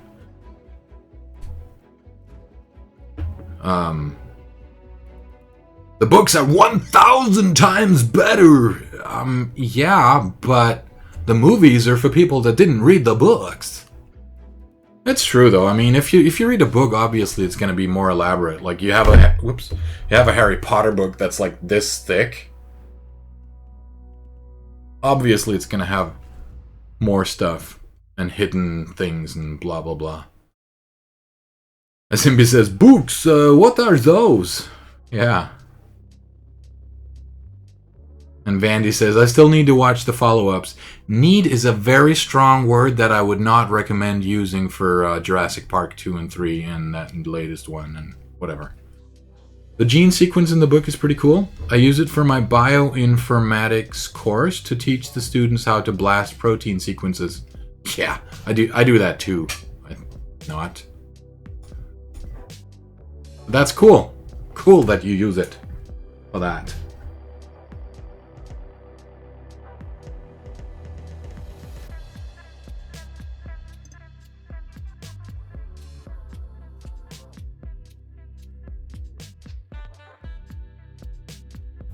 Let's go back and change this thing around to a negative.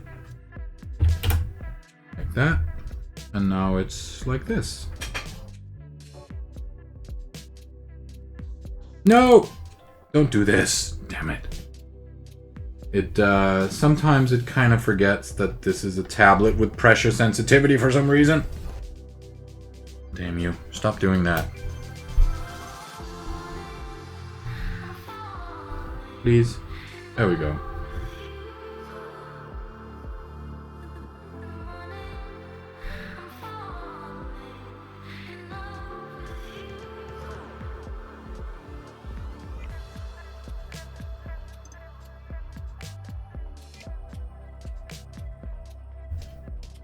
Let's see how fast we can do these. Pew pew pew.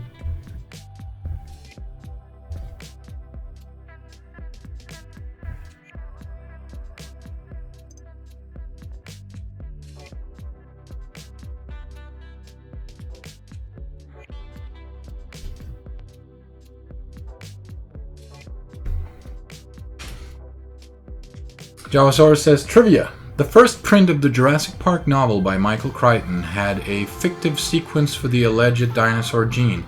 In the reprints, this was corrected by a certain scientist and Jurassic Park fan with Mark. He hid Mark Washaharler in the sequence gaps, though, which according to the storyline are filled up with frog DNA.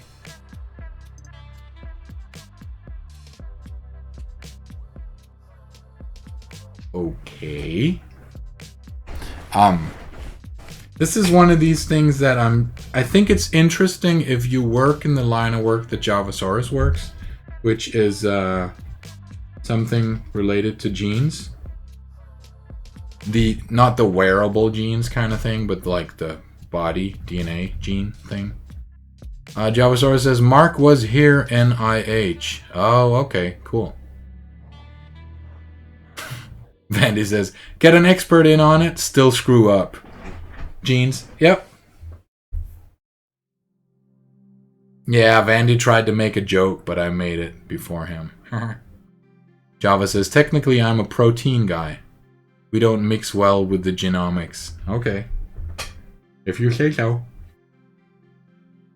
So, let me just switch back to my subtle stuff here. There we go.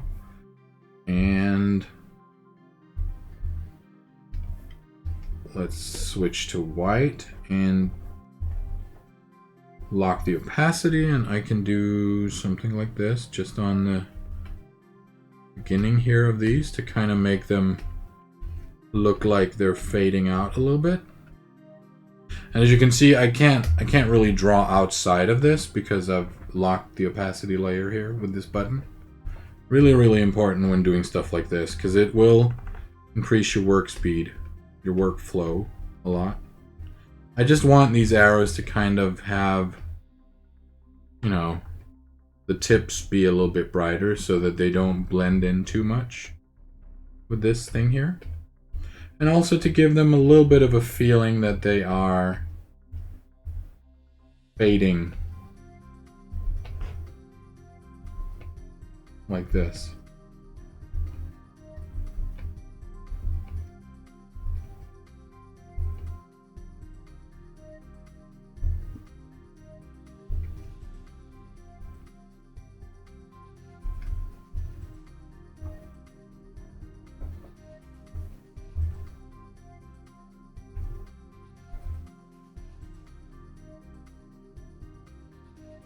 Vandy says, because genomics don't go to the gym. Yeah, because that's what protein guys do. They go to the gym. And they talk about protein shakes and stuff. And they're like, bruh, do you even lift, bruh? Let's not make fun of people who work out. They do that perfectly fine themselves. Also, they tend to live longer and generally look better than the rest of us, so... And now I think I'm going to try to switch to my eraser tool, turn down the opacity a little bit and the flow a little bit like this. And make my brush a little bit bigger, hardness down. There.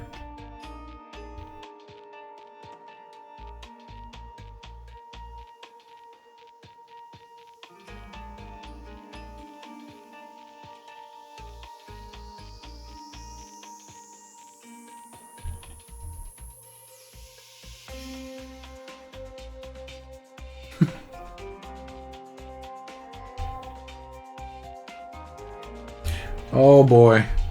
We have people going into a discussion whether what DNA actually means. DNA means do not argue. I just thought that up myself.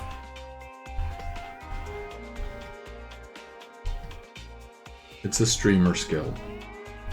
Or maybe I was just lucky. And I'm not going to try to read whatever it was that that Javasaurus just posted. Luzman says, Undergroundies, have a nice discussion here. Wait, what? Undergroundies? He's not here, is he? He went out to have breakfast. No one has seen him since then.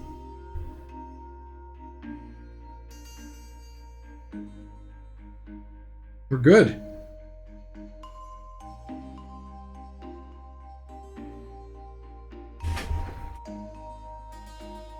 let's save this one.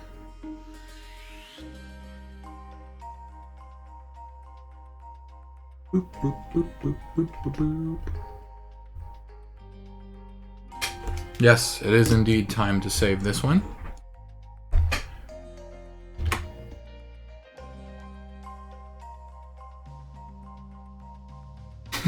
Javasaurus says, he's not even online.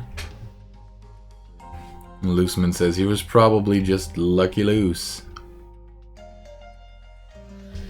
You guys are weird. Looseman says, Tastygraph, the drawing looks a lot better without the outline. Oh, you mean like this? This is something we have on.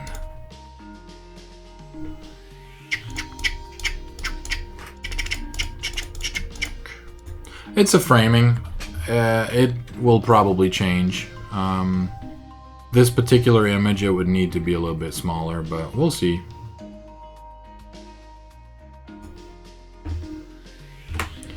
Boom! It works for some of the others. Let me just pull it up. Like this thing here, Knightfall frame 2. For that one, it's pretty important to have it, as you can see here. Or at least I feel that it is. But that's up to Crass to decide. Might go without it. I would like to have some stuff here for the narrator text to be at, since it'll be a full screen image. Javasaurus says, fun trivia fact. Let me just have a drink before I read it, because I'm imagining there's going to be a lot of fun trivia to read in a moment.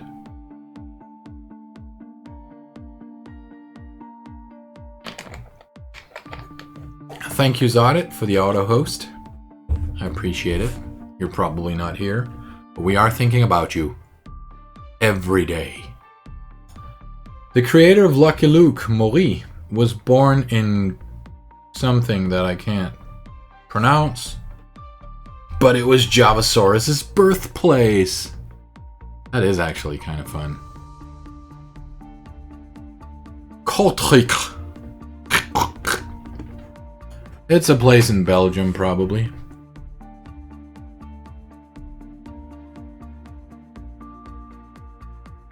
Let's try to make a cloud brush. Would be interesting to make one of those. So for that, I will use this one. We will switch to black, like this. Make it bigger, whoop, like that.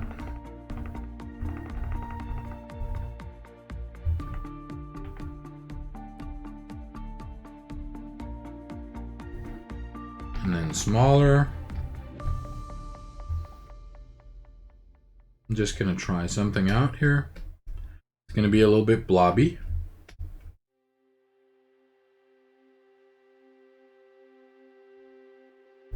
And then I'm going to switch to the eraser tool. Oh, it's good, I guess. No, it's not. Damn it. Wait, why is the eraser so bad? Oh, never mind. There we go.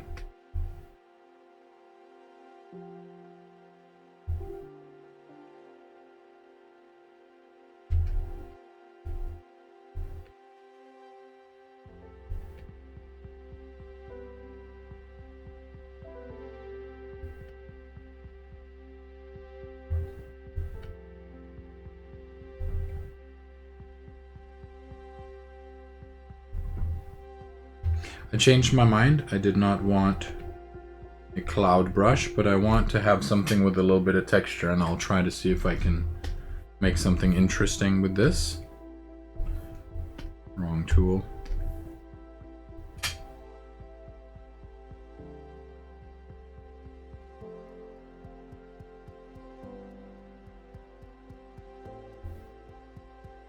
Make it a little bit brighter here. I've locked the opacity, so now I can do sort of like an inside thing here.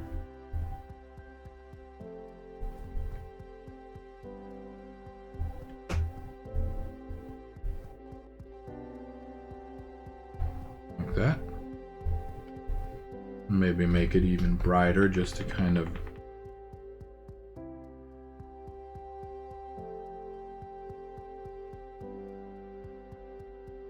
Nah.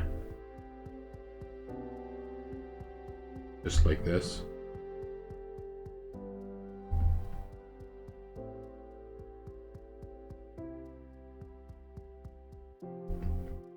I'm not sure how this will function as a brush. Sometimes I do these as sort of experimental.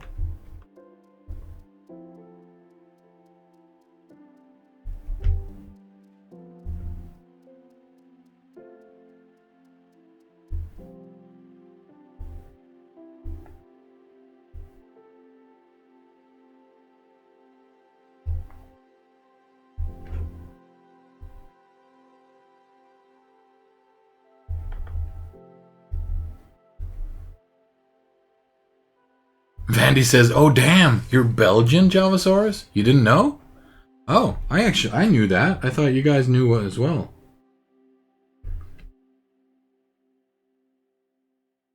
Yeah, I knew that. I know stuff. And also I remember stuff that people tell me. And people tell me a lot of things.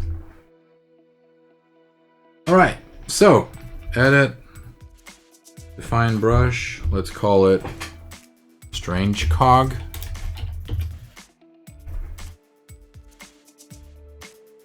Let's make a new layer for this and go and get some shape dynamics. Size jitter, angle jitter, spacing. 100% is going to be, yeah, interesting. So what if we go to this and we say size jitter should be based on fade? Ah, it's a problem. So when it makes it smaller, it doesn't look like it's keeping the distance properly. I guess we'll find out. Minimum diameter, fine. Angle jitter. Let's put it to rotation. Nope, let's not. What about pen tilt? This is kind of funny. Ooh, sorry, getting carried away here. Let's just have a look and see what it looks like. Ooh.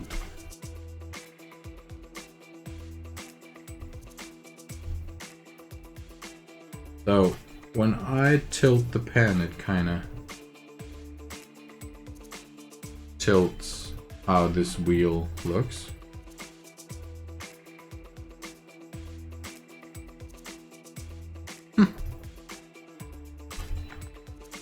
This size jitter should probably be taken off. Maybe just put it off, and then, you know, whatever size you set your pen to is what it's going to be.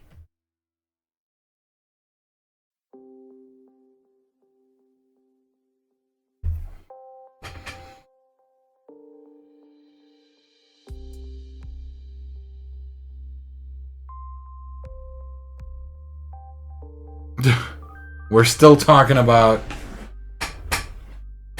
Dutch people and stuff.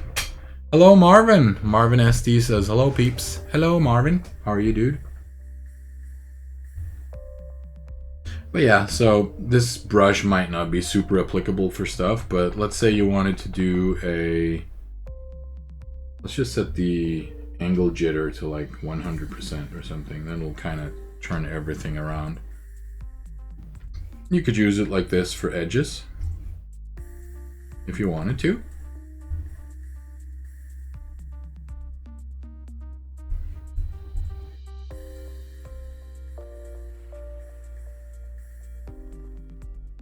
See? So I've kind of been wanting a weird sort of brush like this for a while. So let's call it Strange Cog. Boom. There we go.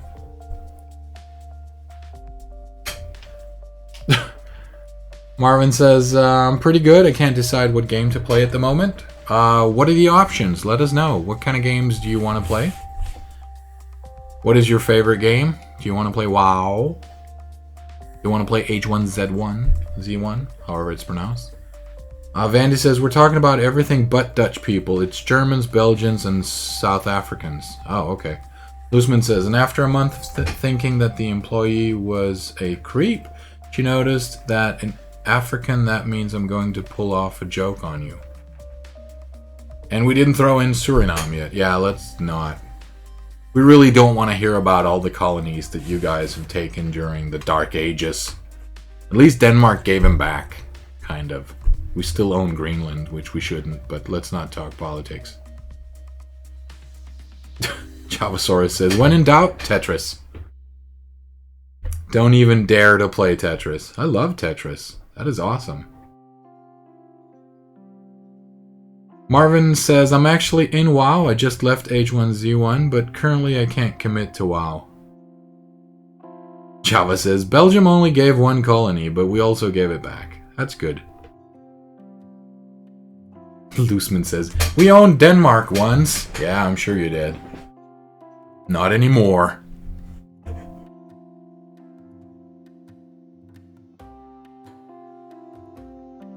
Just gonna save my layer here. Or my brush file thing. This is basically where I've done stuff like the cog brush, arrow and the ground brush, the trees, grass, windows, my crosshatch stuff, and my chainmail brush. It takes a lot of work away, which is really, really useful. I'd say that this one is sort of done, so let's go back to this thing here, and castle is now closer, still blah blah blah blah. Let's remove this one. It's finished, and these can go away. Because it's kind of finished. Kind of almost finished. Looseman says, Tetris is one of the only games that I've never actually beaten. I'm pretty sure you can't beat Tetris. Javasaurus says, half of Europe owned Belgium. We stopped caring after the French took over. Vandy says, we owned New Amsterdam once. Looseman says, we still own Denmark. Humanity for the win. Nope. Marvin says, options. I was wondering to start my Ashen Empire account again, but then there's some Skyrim, but I don't know. Well, the thing is, I mean, are you looking for a free-to-play game, or do you want a single-player game, or do you want to play with other members of SD? SD is a Danish guild that I'm also a part of.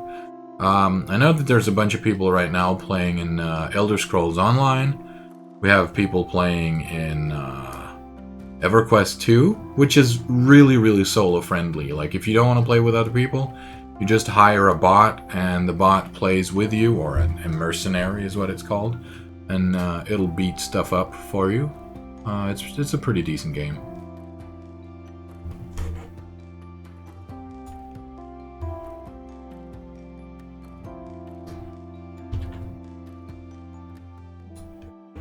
What's the next image that needs to be started here? I totally forgot. Few members of the army ducking for cover behind some cliffs or rocks. Show leaf nearby. Entrance to dungeons is underneath. Could do that. How about 20 minutes left? Actually, let's go to Unity. Let's do that. Marvin says Ashen Empire is free to play. It's really good. It's like RuneScape, just better. Oh, that sounds good. We'll have to have a look at that then. Ashen Empires. Remind me later, or put it on the Discord. Because I kind of like RuneScape, I just feel that it's... And I really, really love Ultima Online. I played that so much. So much.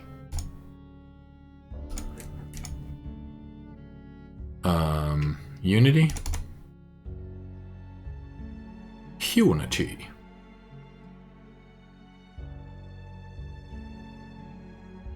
I could do some stuff for the room clear game. I have been wanting to do some finishing up on that. Add in a few new sprites, maybe.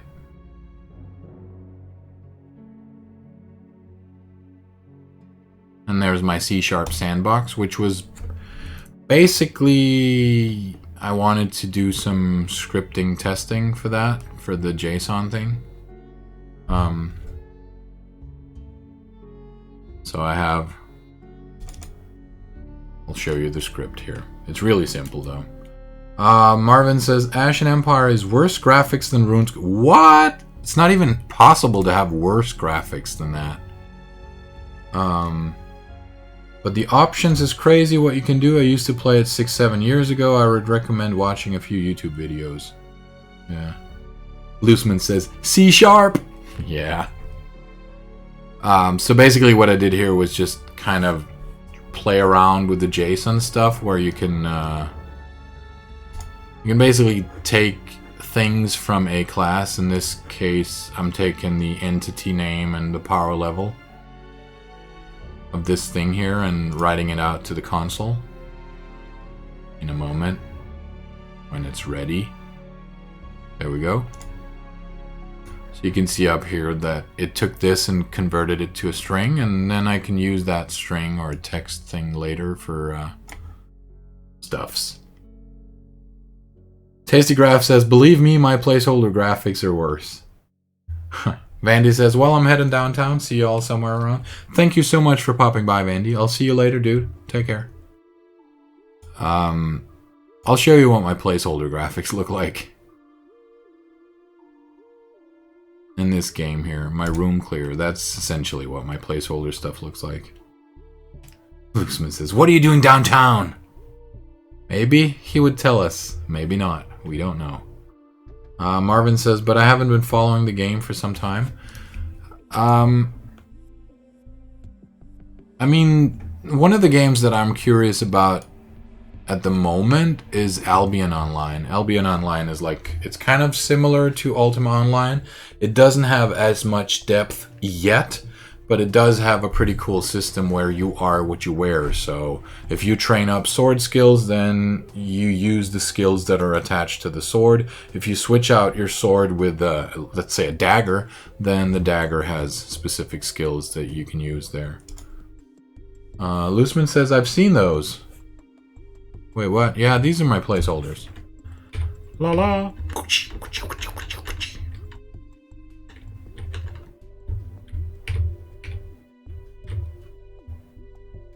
So yeah, it's not very advanced at the moment. He's spazzing out because he couldn't get past him. So yeah, I would like to make this into like a tiny game. Luzman says, if you play Sword Art Online, then you can beat everyone. Wait, what? And Vandy says he's making sure tourists are getting drunk by putting on the music. Are you a DJ? Is Vandy a DJ?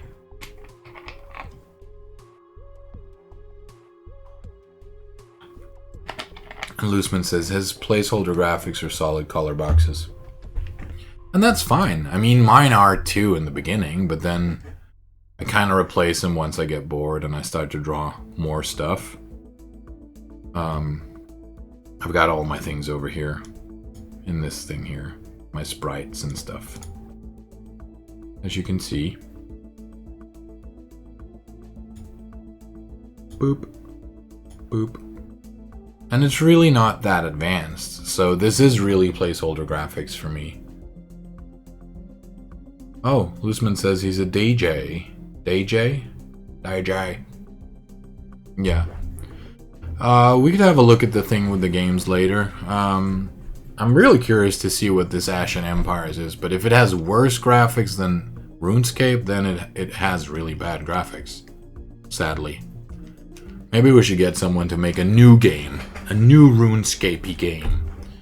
But yeah, Albion Online is working on that, and I know that Shards Online is a make-your-own levels kind of RuneScape-y Ultima Online game, so that should be pretty cool too. Let's see if I can remember how to work with Unity. I've done all programming and none of the other stuff. Let's make a quick placeholder here. We'll go with a new file and make a Let's go with one. Actually, let's go with 256 by 256. And switch to... We'll go straight to the ink. That should be fine. Let's make a portal. So, what I want to do is like an end of level object that once you've killed all the enemies, then end of level object appears and you walk through that. And I kind of want it to be... I want it to be stones in the air. That's sort of a portal. Something like this.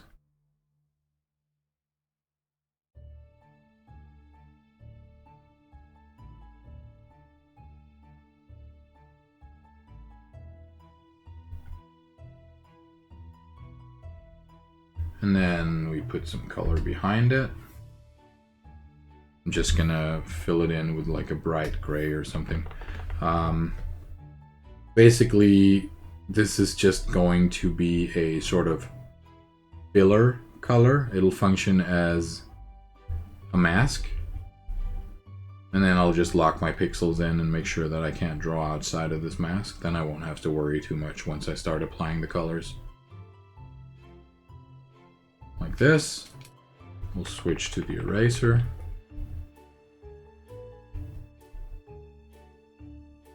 Like that.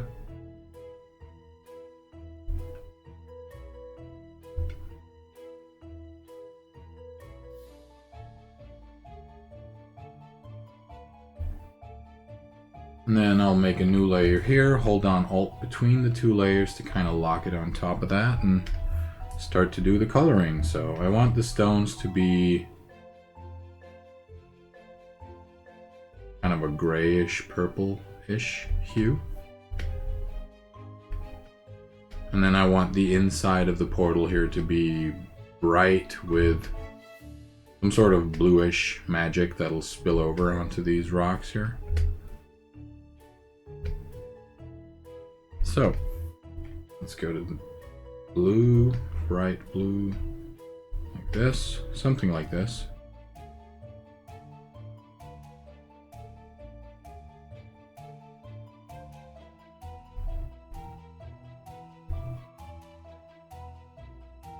Luzman says, let's let all of the dev developers work together on Twitch. Vandy says, yes, I'm gonna go now. And Crazy Bananas leaves as well. See you guys. Take care. Thanks for popping by. It is getting a bit late. All the Euros are starting to log off. So, more bright stuff. Something like this.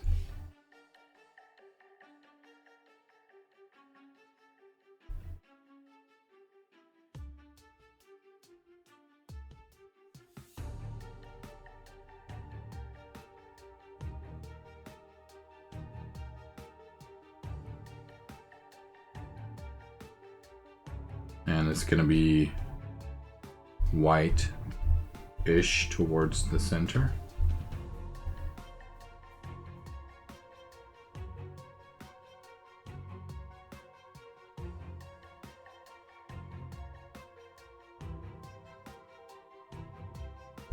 There. Pick up this color. Make it a little bit darker here, and we'll put that at the edges.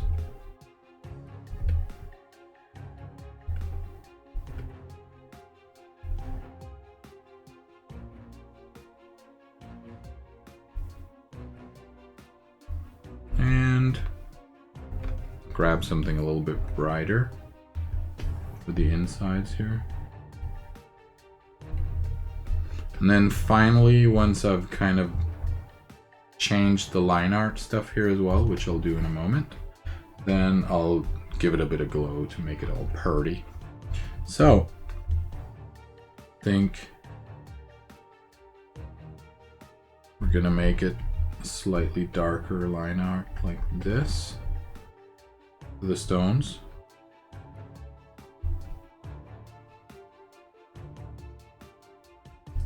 That works.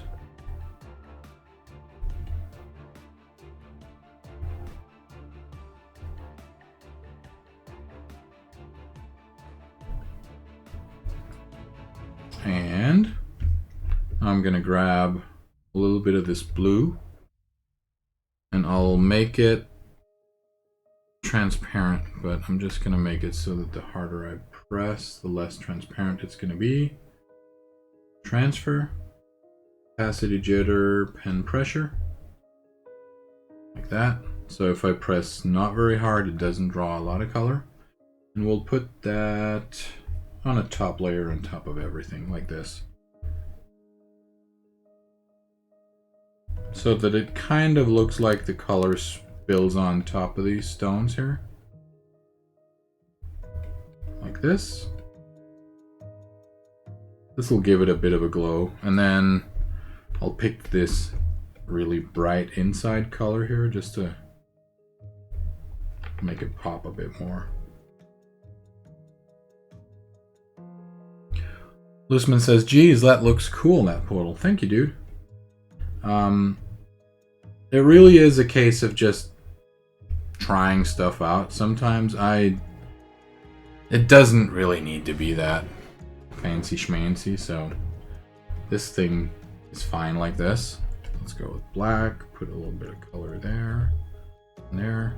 I said I went with black and then the color wasn't black, but that's because I have a layer on top that puts this color here. So yeah. Yeah. I'll just mark up all of these layers here, put them in a folder like that, and we'll call it Portal. Then I can always use it to animate later. Make this thing that. Move it. And let's put it in the center. Like, almost like, come on. Work. Okay. So close. There's a faster way, but I thought this would be like... I was like, this'll be fast. Then it wasn't. Come on. Damn it. Okay. Fastest way. Control A, mark everything, and then click this to center it, and this to center it. And I should have done that to begin with, but I thought it was faster to do it the other way. Oh, wait. Did stuff just move? It just did. Damn it. It's not supposed to do that. Or is it... Oh, I guess it's because it was gray before and I didn't notice. Okay, well, in that case... Let's step forward.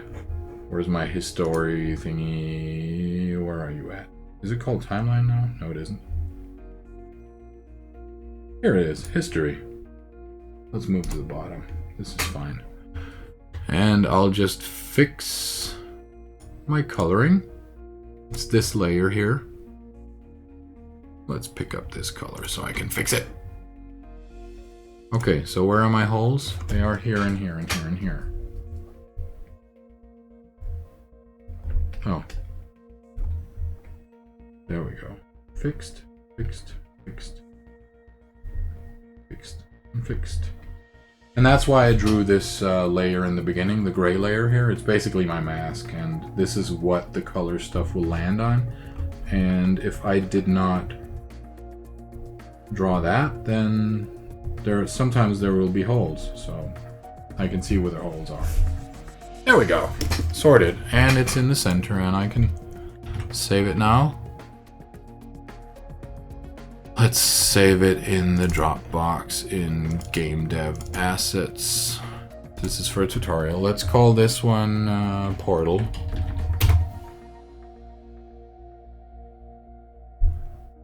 Luzman says, I still have no idea of Photoshop thus far. No, but this is something that, you know, you practice and you'll get it. Import new asset. Let's go to Dropbox and Game Dev and Assets and Portal. And it's here. And we'll set it to, excuse me, 256 because I want the portal to be roughly the size of one unit. Apply, normal, no compression. There we go. Boom, boom, boom, boom, boom. That's fine. Let's drag this one in here so we can see it. That is kind of small. Didn't I make the sprite 256? Oh well. Where are you at, Portal? Let's go with 128 then.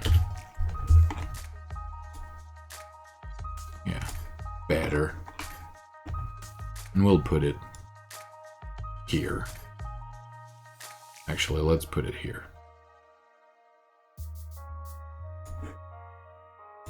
14 by -8. There we go.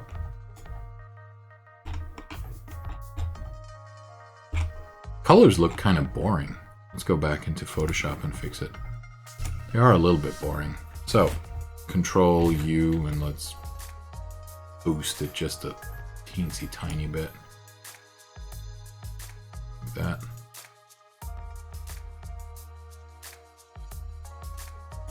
Better. At least I think it's better. Let's save it and it'll auto update inside of Unity. Why are the colors so boring? Is it because of my color schemes in here? It looks boring there. There's no compression, colors should be fine.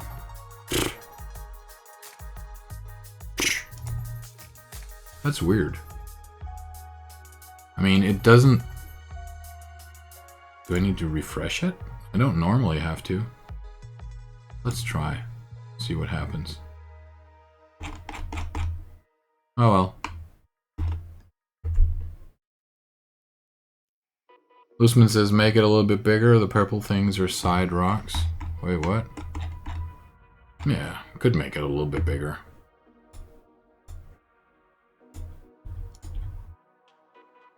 Too big. 1.5, 1.5. Whoops. There we go. I was thinking it should be like, it should animate up and down like this. Just a tad bit to kind of make it interesting and maybe have some particles. We could do that. -8. Let's go to the animator.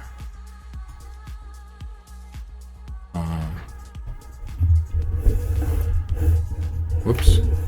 I just forgot. It's because I can't see anything. I'm used to looking at a different screen and I've got like a giant mic in front of my screen.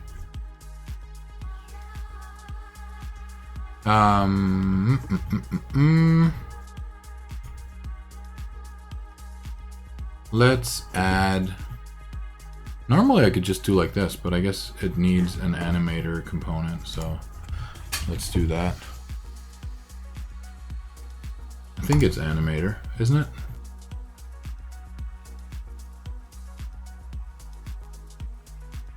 Oh, I could press this thing, I just didn't see it. Me. Okay, let's press create and let's call this one Portal Anim.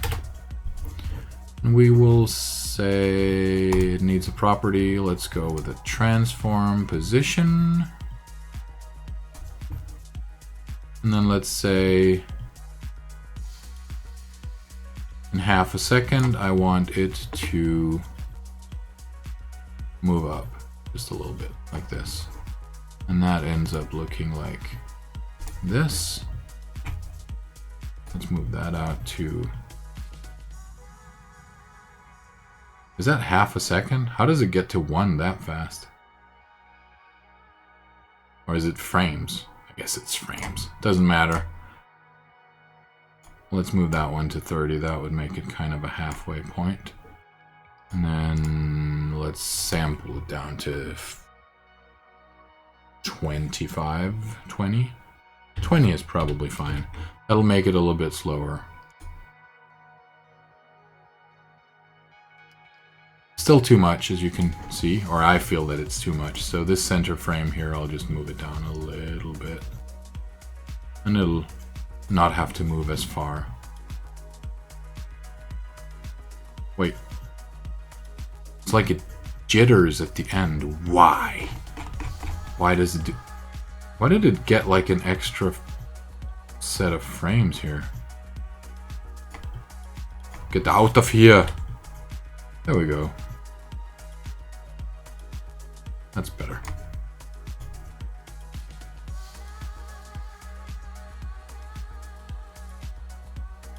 Yeah, I could work with that.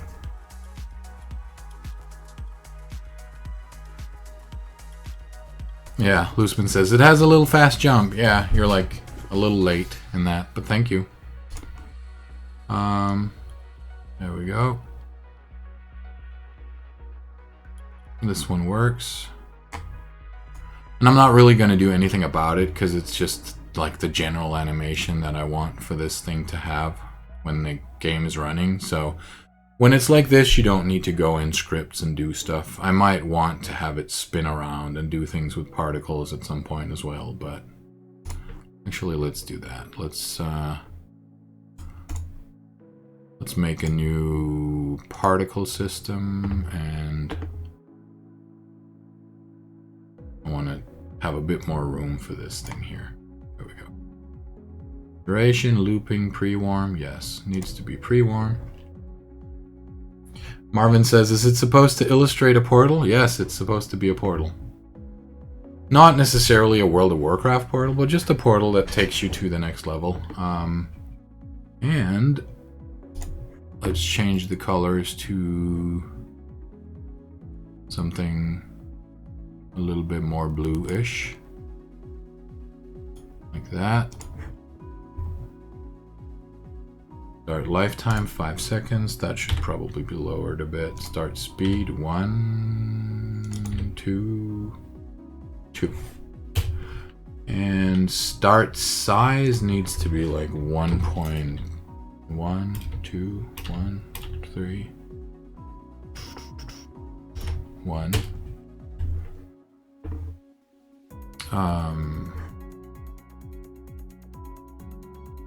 And let's see if we can change speed a bit. Let's make it a curve. Speed starts slow and then gets slightly faster as we go. Actually, speeds needs to start a bit faster, like that. There we go. Color needs to fade, so that needs to change to a curve as well.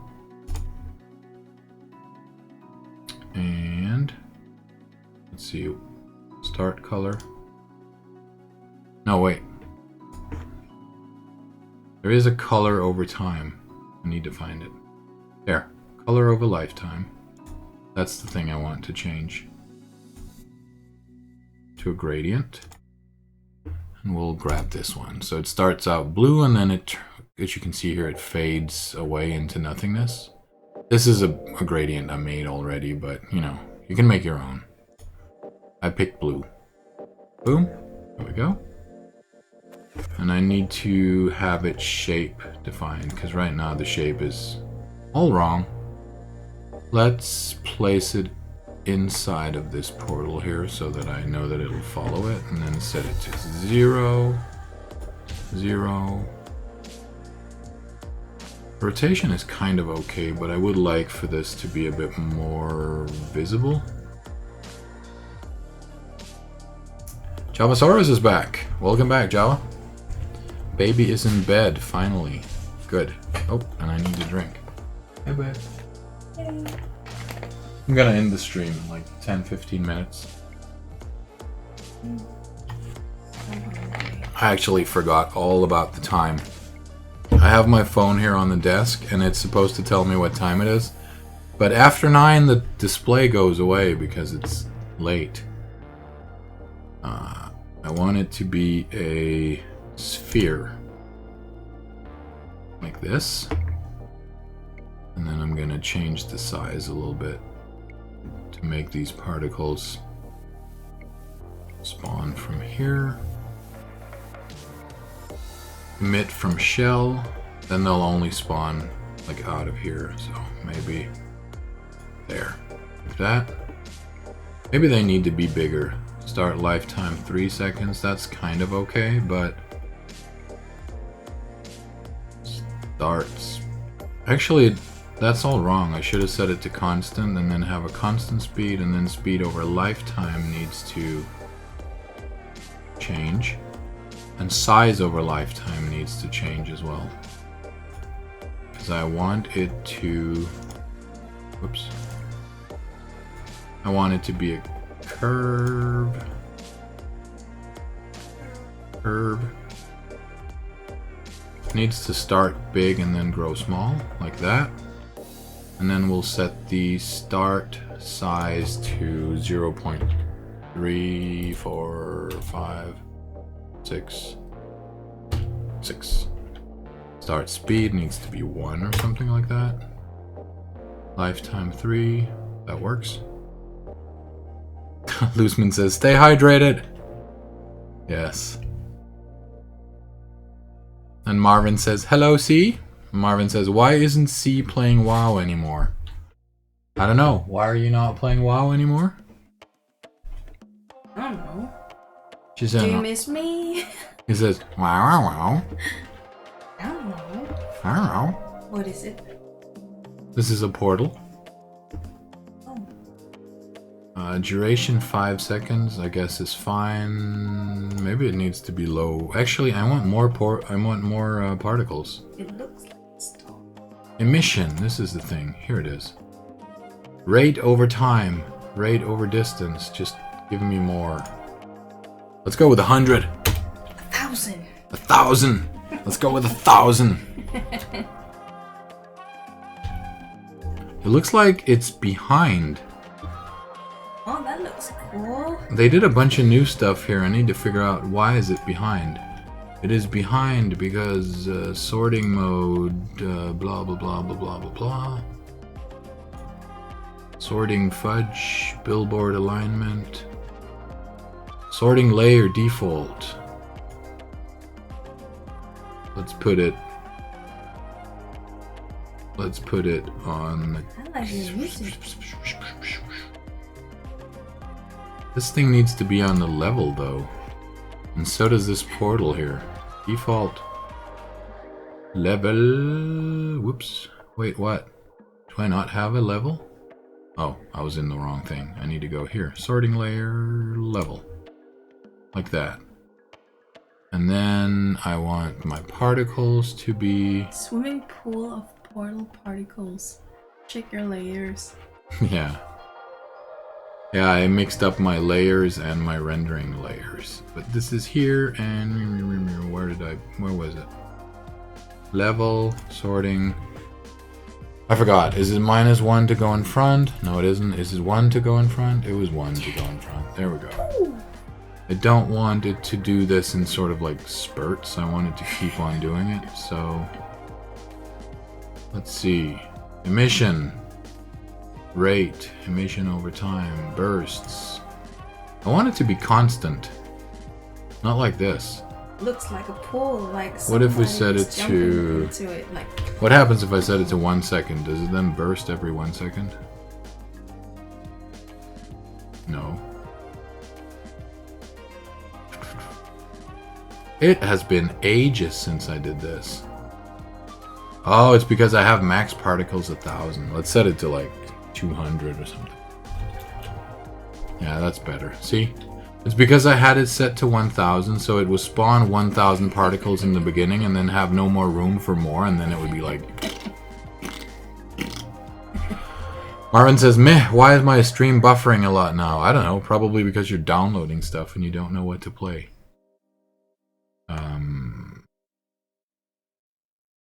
What happens if we raise this again a little bit more? I think it's because it can't handle prettiness. Whoop whoop. Whoop whoop. Start size 0.4 to make it a little bit smaller, and I think start color needs to be a little bit transparent. Is this the transparency? I forgot.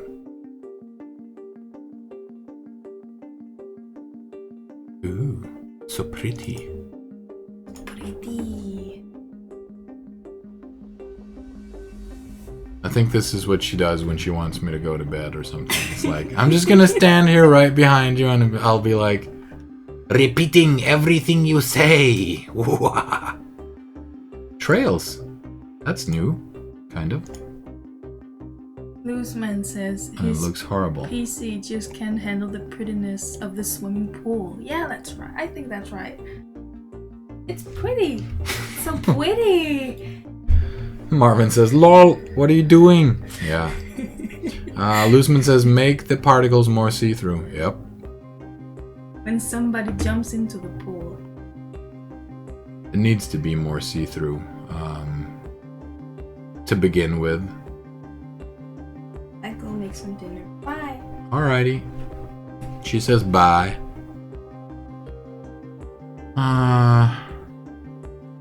Align to direction. Interesting. They added a bunch of cool things.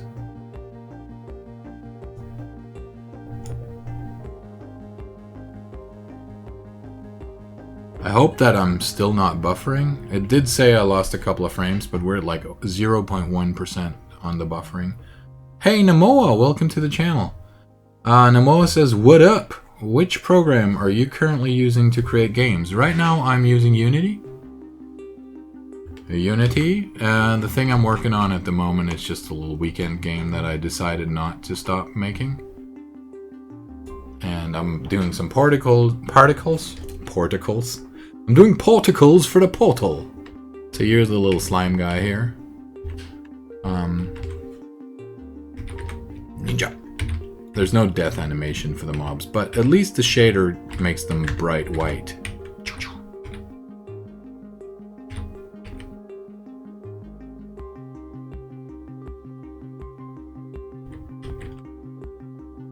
Namoa says, also, any recommendations for a web-based coding program?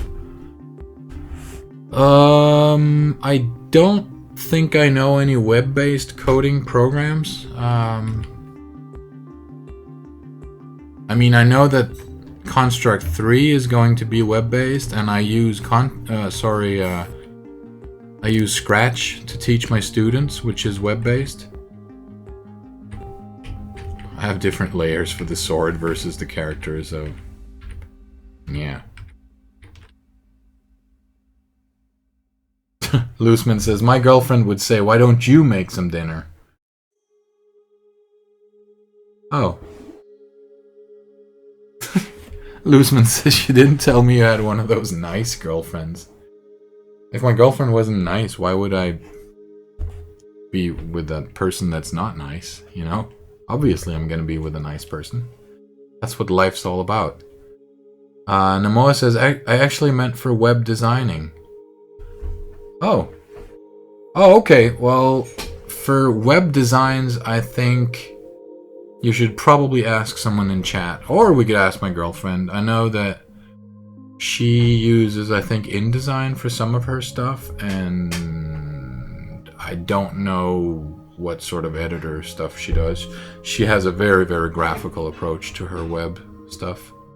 She's a web designer, multimedia designer. Looseman says, so Tastygraph, what do you teach? I teach computer science to 3rd graders and 5th graders. And I kind of want to teach them how to make games. I'll show you guys in the end of the stream here. What I use is called Scratch. Let's open this thing up here.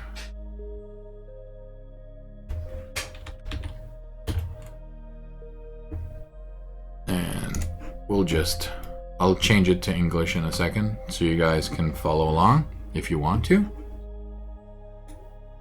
English. Where is English? There it is. It's basically a visual scripting programming thing, and I teach this. It's a combination where I teach them math and language skills and stuff. And, you know, let's say we wanted to make a game where you have to click apples or whatever. Looseman says, give them Game Maker. Yeah, but these are 3rd graders. 3rd graders kind of need really simple stuff.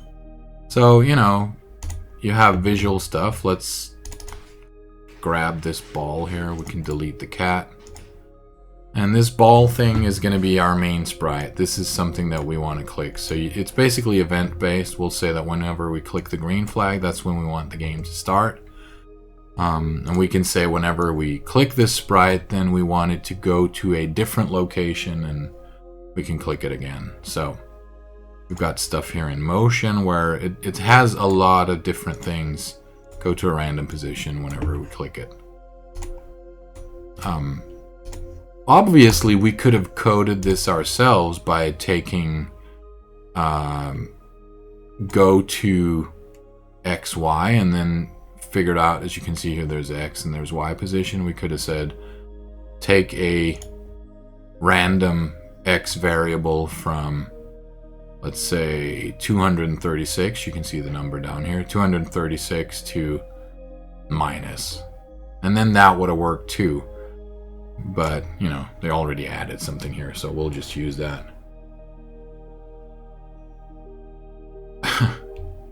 Loosman says, I've used Scratch, had the most cool program of the class. I got 7 out of 10.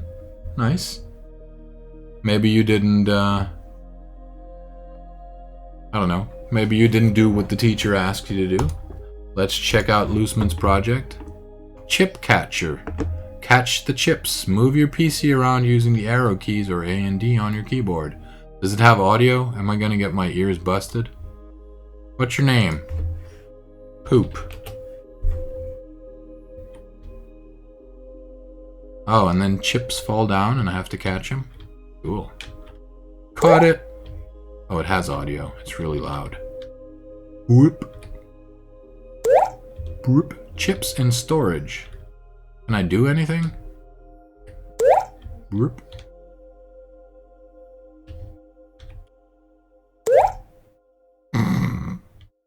Yeah. As you can see here, oh god, the audio. And then stuff happens, but I'm not going to bother with that. And you can see here, oh, it's in, I'm going to change it to English real quick. And you can see here all the codes, like the orange blocks are data, which is variables in traditional programming. And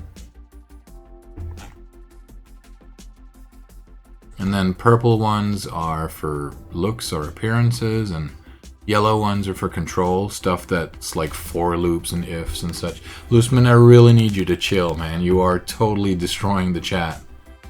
Put a little bit more in your lines, because otherwise you're just gonna scroll everything away and all I see is like one line. But yeah, this is what I teach him. Not as advanced at this particular thing here. But I've made a bunch of little games for Scratch that the students can then look at. One of the things we're working on at the moment is how to make sprites communicate with each other. And, you know, they learn how to make a button that whenever you... Oh, go back to English again. Whenever you click a sprite, it broadcasts next body as a message, and then this particular thing receives next body, and then it switches to the next costume, and then it's basically just a... Why is that button all the way up there? That's kind of weird. There we go. And, you know, you can make your own smileys, and you have these buttons, and it's super, super simple. Students can draw their own crap and make these things, but it's really essential to developing programs. You know, you need to kind of understand how broadcasting or events work, and this is one of the projects that we use for that. Whoops. Damn it. Didn't want to do that. Let's go back here. We just finished the micro race, which is basically just a spam your keys as hard as you can kind of game. And then someone gets to the finishing line, and then it's like green won, or it could be red wins, like this. Boom. So that's one of the things they're doing at the moment. Keep in mind these are third graders, so they are between 8 and 10 years old, usually around 9. But yeah, that's my job. And with that, I think it's time to find someone that we can host, because it's getting really, really late. I'm going to check out real quick who is streaming. In the meantime, you guys can copy paste the raid call if you want to. Looseman says, did you try fake 3D yet? No, I didn't.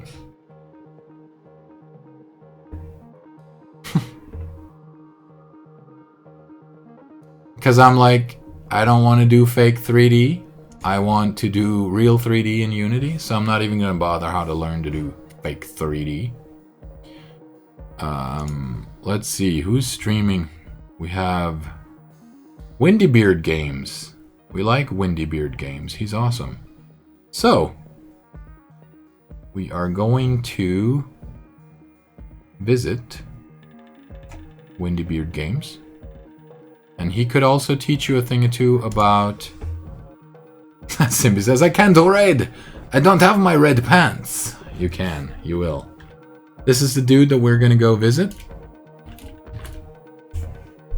And I'm going to host him. I want to thank all of you for popping by today. It was super awesome. Where the heck did my... Oh, there we are. OBS. It was super awesome. I hope to see you guys next time, which is going to be tomorrow after work. Marvin says, sleep well. My overlay. I can't do your overlay until you show me what you want. Dude, pay attention. Asimbi says, yep, I want to thank myself too for popping by.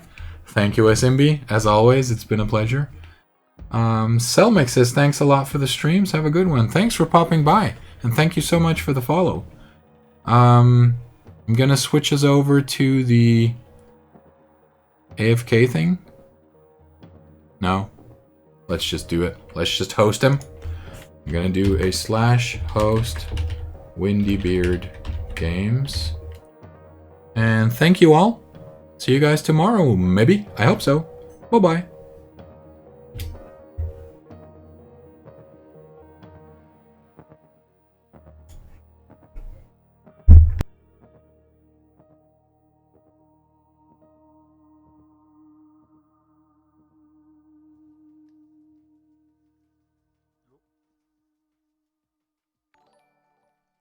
Oh, that scared the crap out of me, that. Tasting off. Awesome, man. Thank you so much for the host.